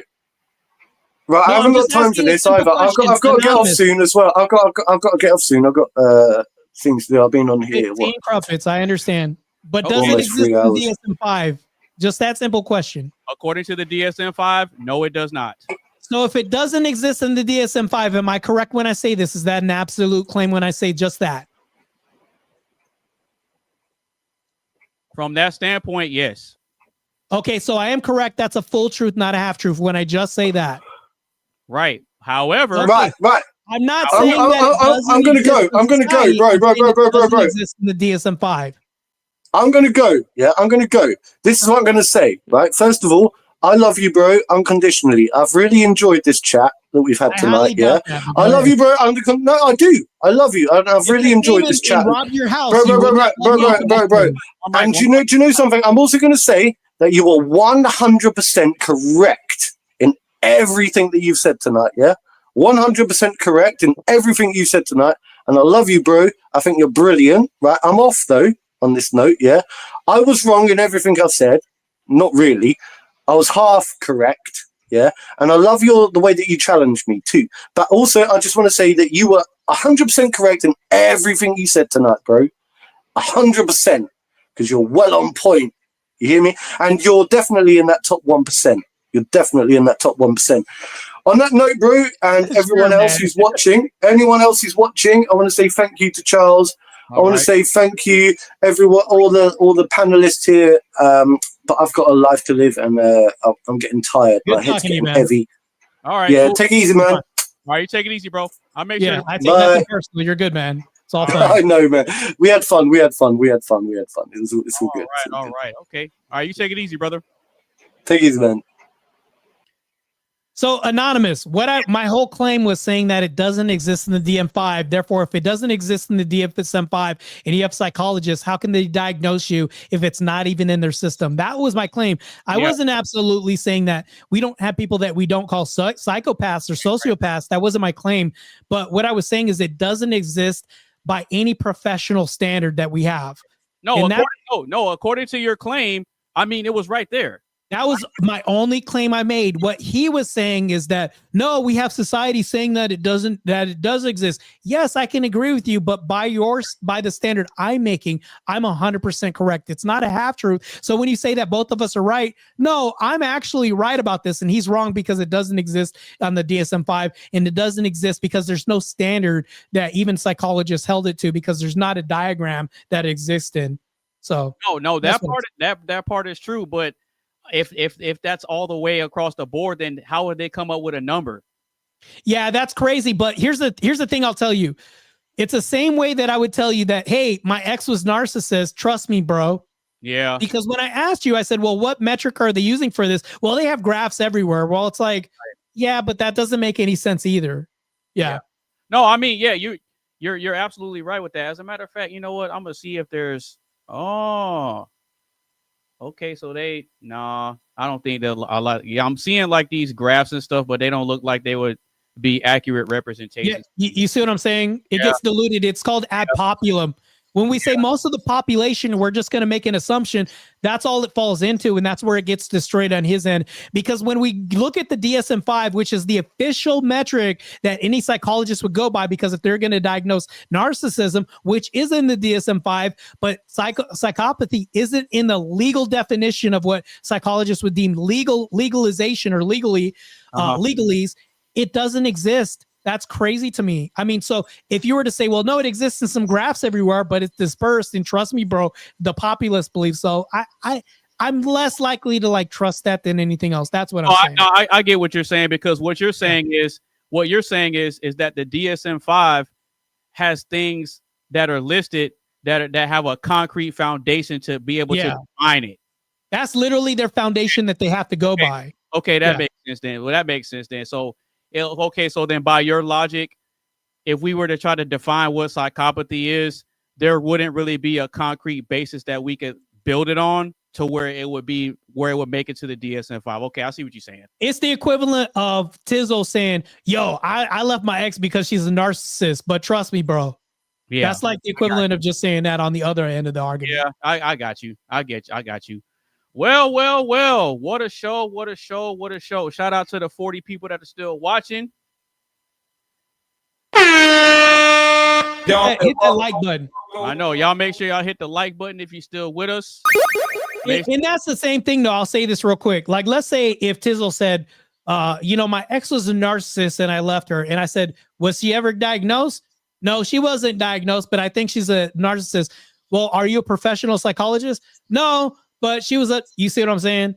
Yeah. To me, it doesn't really make sense because when I ask him this and then he says, no, it has to, because I heard this somewhere. Well, how many other things have we heard and we've been bought into? They did a social experiment of a woman in a waiting room where whenever she heard a button, she stood up. And then because everybody else did, when everybody else left the button and they kept playing that button that went ding, she kept doing this no matter what because she heard something. It's like, I think that we have social experiments when it comes to language. Like Tizzle, would you agree that back in the day when somebody said, we're having a gay old time, that meant just happy, right? It didn't mean that you like men, right? Now it doesn't mean happy anymore. So we have social experiments when it comes to linguistics all the time, and we're bought into certain patterns of behavior. I think that psychopathy boils into this. So, no, I mean, and that makes perfect sense because we can have an original definition of something. However, words and definitions do change over time. I mean, it's literally happening right now where people are having debates over what a woman is. Yeah, and here's the thing, Anonymous. If I take my dog and neuter it, is it now a female dog? No, it's not. It's still the same. But you see how we don't do this for animals, but we do this with people? Crazy, right? Crazy. It's crazy. But yeah. So we're gonna go ahead and get ready to wrap up the show. We've been out here for a little while. We still got quite a few people watching. Make sure y'all hit the like button. Make sure y'all hit us on our social media sites. Share the stream with a couple of your friends. And if you're still rocking with us, make sure you hit the subscribe button on my channel, Tizzle Mo's channel, and Mr. Marte's channel. So we're going to get ready to go ahead and close this out. This is a crazy show, guys. Crazy, crazy show. But before we get into that, got another panel getting ready to come up next week. And this is going to be the topic. Liberal versus conservative. Will the country ever unite and close the divide? We don't know. So I have my next live panel coming up around the same time. It's going to be next Sunday around 4 p.m. Central Standard Time. So whatever time zone you guys are in, just figure out what time matches for you. And yep, it's going to be an open panel. So if anybody is interested in joining the panel, y'all can DM me on Instagram at AnonymousBased. You can DM me the word panel. You can leave a comment. You can get with Marte. You can reach out to him and say, hey, man, I'm trying to get in on that panel. It's open to any and everybody. I want to have a wide variety of different perspectives. That way we can all come together and have a good civil discourse, throw our ideas out there, and then figure out how we can come together for the common good. So that's going to be the topic for next week. Liberal versus conservative. Will the country ever unite and close the divide? All right. So now that we get ready to close this out, we're going to do last thoughts. Marte, how was the show for you? Did you hate it? Did you love it? What's your last thoughts, brother? I liked it, man. It was a banger panel. I actually like the fact that Mark was on because I think that this would be a really boring. Actually, I don't think it would if I was on regardless. But this is just me tooting my own horn.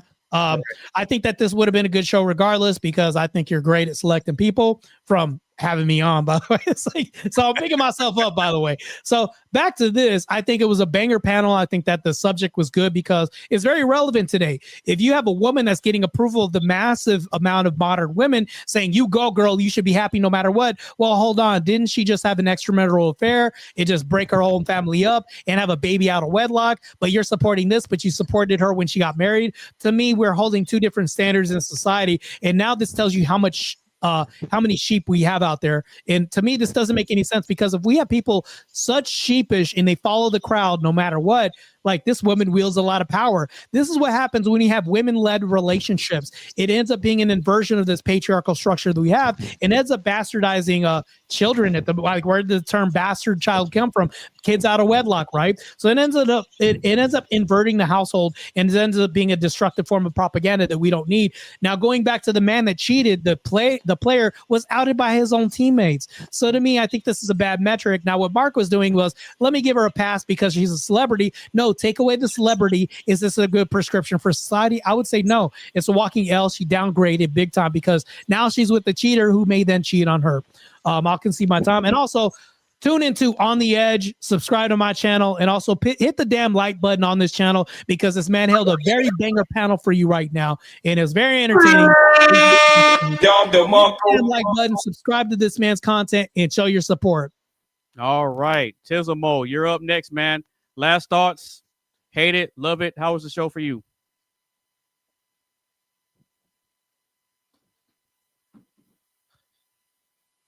Hey, the mute buttons. Unhit the mute button, bro.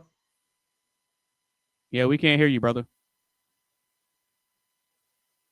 Yeah, we can't hear you. That's how I started the show, by the way. He's trying to copy me because remember we talked about sheeps? Yeah. Don't follow the crowd this time, bro. You can follow it later on. Don't follow me right now. All right, there you go. I think we can hear you. All right, you hear me now? Yeah. Last I said, show. Did you hate it? Love it? How was it? How was the show for you, brother? I said I thought this shit was amazing. I thought it was funny as hell, entertaining. Definitely something to talk about for sure. Like as usual, like I say, it was pretty much better and more interesting than how the last one was, to be honest. Okay. Yeah, because you remember the last panel I had was about free speech. Yeah, I had a free speech panel, and it's I kind would of love to be on that one. well, it was kind of ironic how I tuned in and I saw you with Fatty and everybody else, and y'all were kind of talking about free speech, and I'm like, dude, I literally had a panel about this last week. Yep. Yeah, it would have been great to have you on, as a matter of fact. But yeah, the last week's panel was good. I got it up. You can go on my channel and check it out. Go into my live video section and check it out if you want to. Yeah, I'll check it out for sure. All right, cool. So, Tizzle, where can the people find you, brother? They can find me as usual on my YouTube channel, Tizzle Mode, make beats and etc. Sometimes I upload gameplay of me playing the old school video games and stuff. I ain't did reaction videos in a long time, but I'm kind of thinking about going back to it and stuff. Okay. I ain't gonna lie, you probably made me want to do that again, doing this shit. So you got some new music and stuff that's coming out that the people should be looking for? Yeah, most definitely. I say in about next month, I got something coming in October and definitely for December too. So definitely be coming real soon. Okay, cool. All right. I think that's gonna wrap up the show. I do want to say something real quick, if that's okay. Go ahead. You got it. Since he's like kind of promoting his music and everything, I just want to promote my debates. I think I have a thing on Jubilee that's happening next month. I'll be in California and I'll be debating the tech millionaire Brian Johnson, the guy who paid millions of dollars to try to look young. I'm going to be debating him and destroying him. It's called Surrounded. And also on the 3rd, next Monday, me and Rob Noor are going to be debating Two Idiots. And also I think I have a debate with Destiny coming up as well too. Funny enough, the guy brought it up. So by the way, I'm not liberal and I'm not a lefty, contrary to what Mark was saying. But anyways, that's my time. All right, so I'm gonna be leaving the panelists information in the comment section as well as the description of the video, so that way you guys can go follow these guys and support these guys. Again, make sure you hit the like button, share the stream with a couple of your friends. Make sure you follow us on all our social media sites, and make sure you tune into next week's panel. With that being said, we're gonna go ahead and end it now, and y'all take it easy. All right, peace.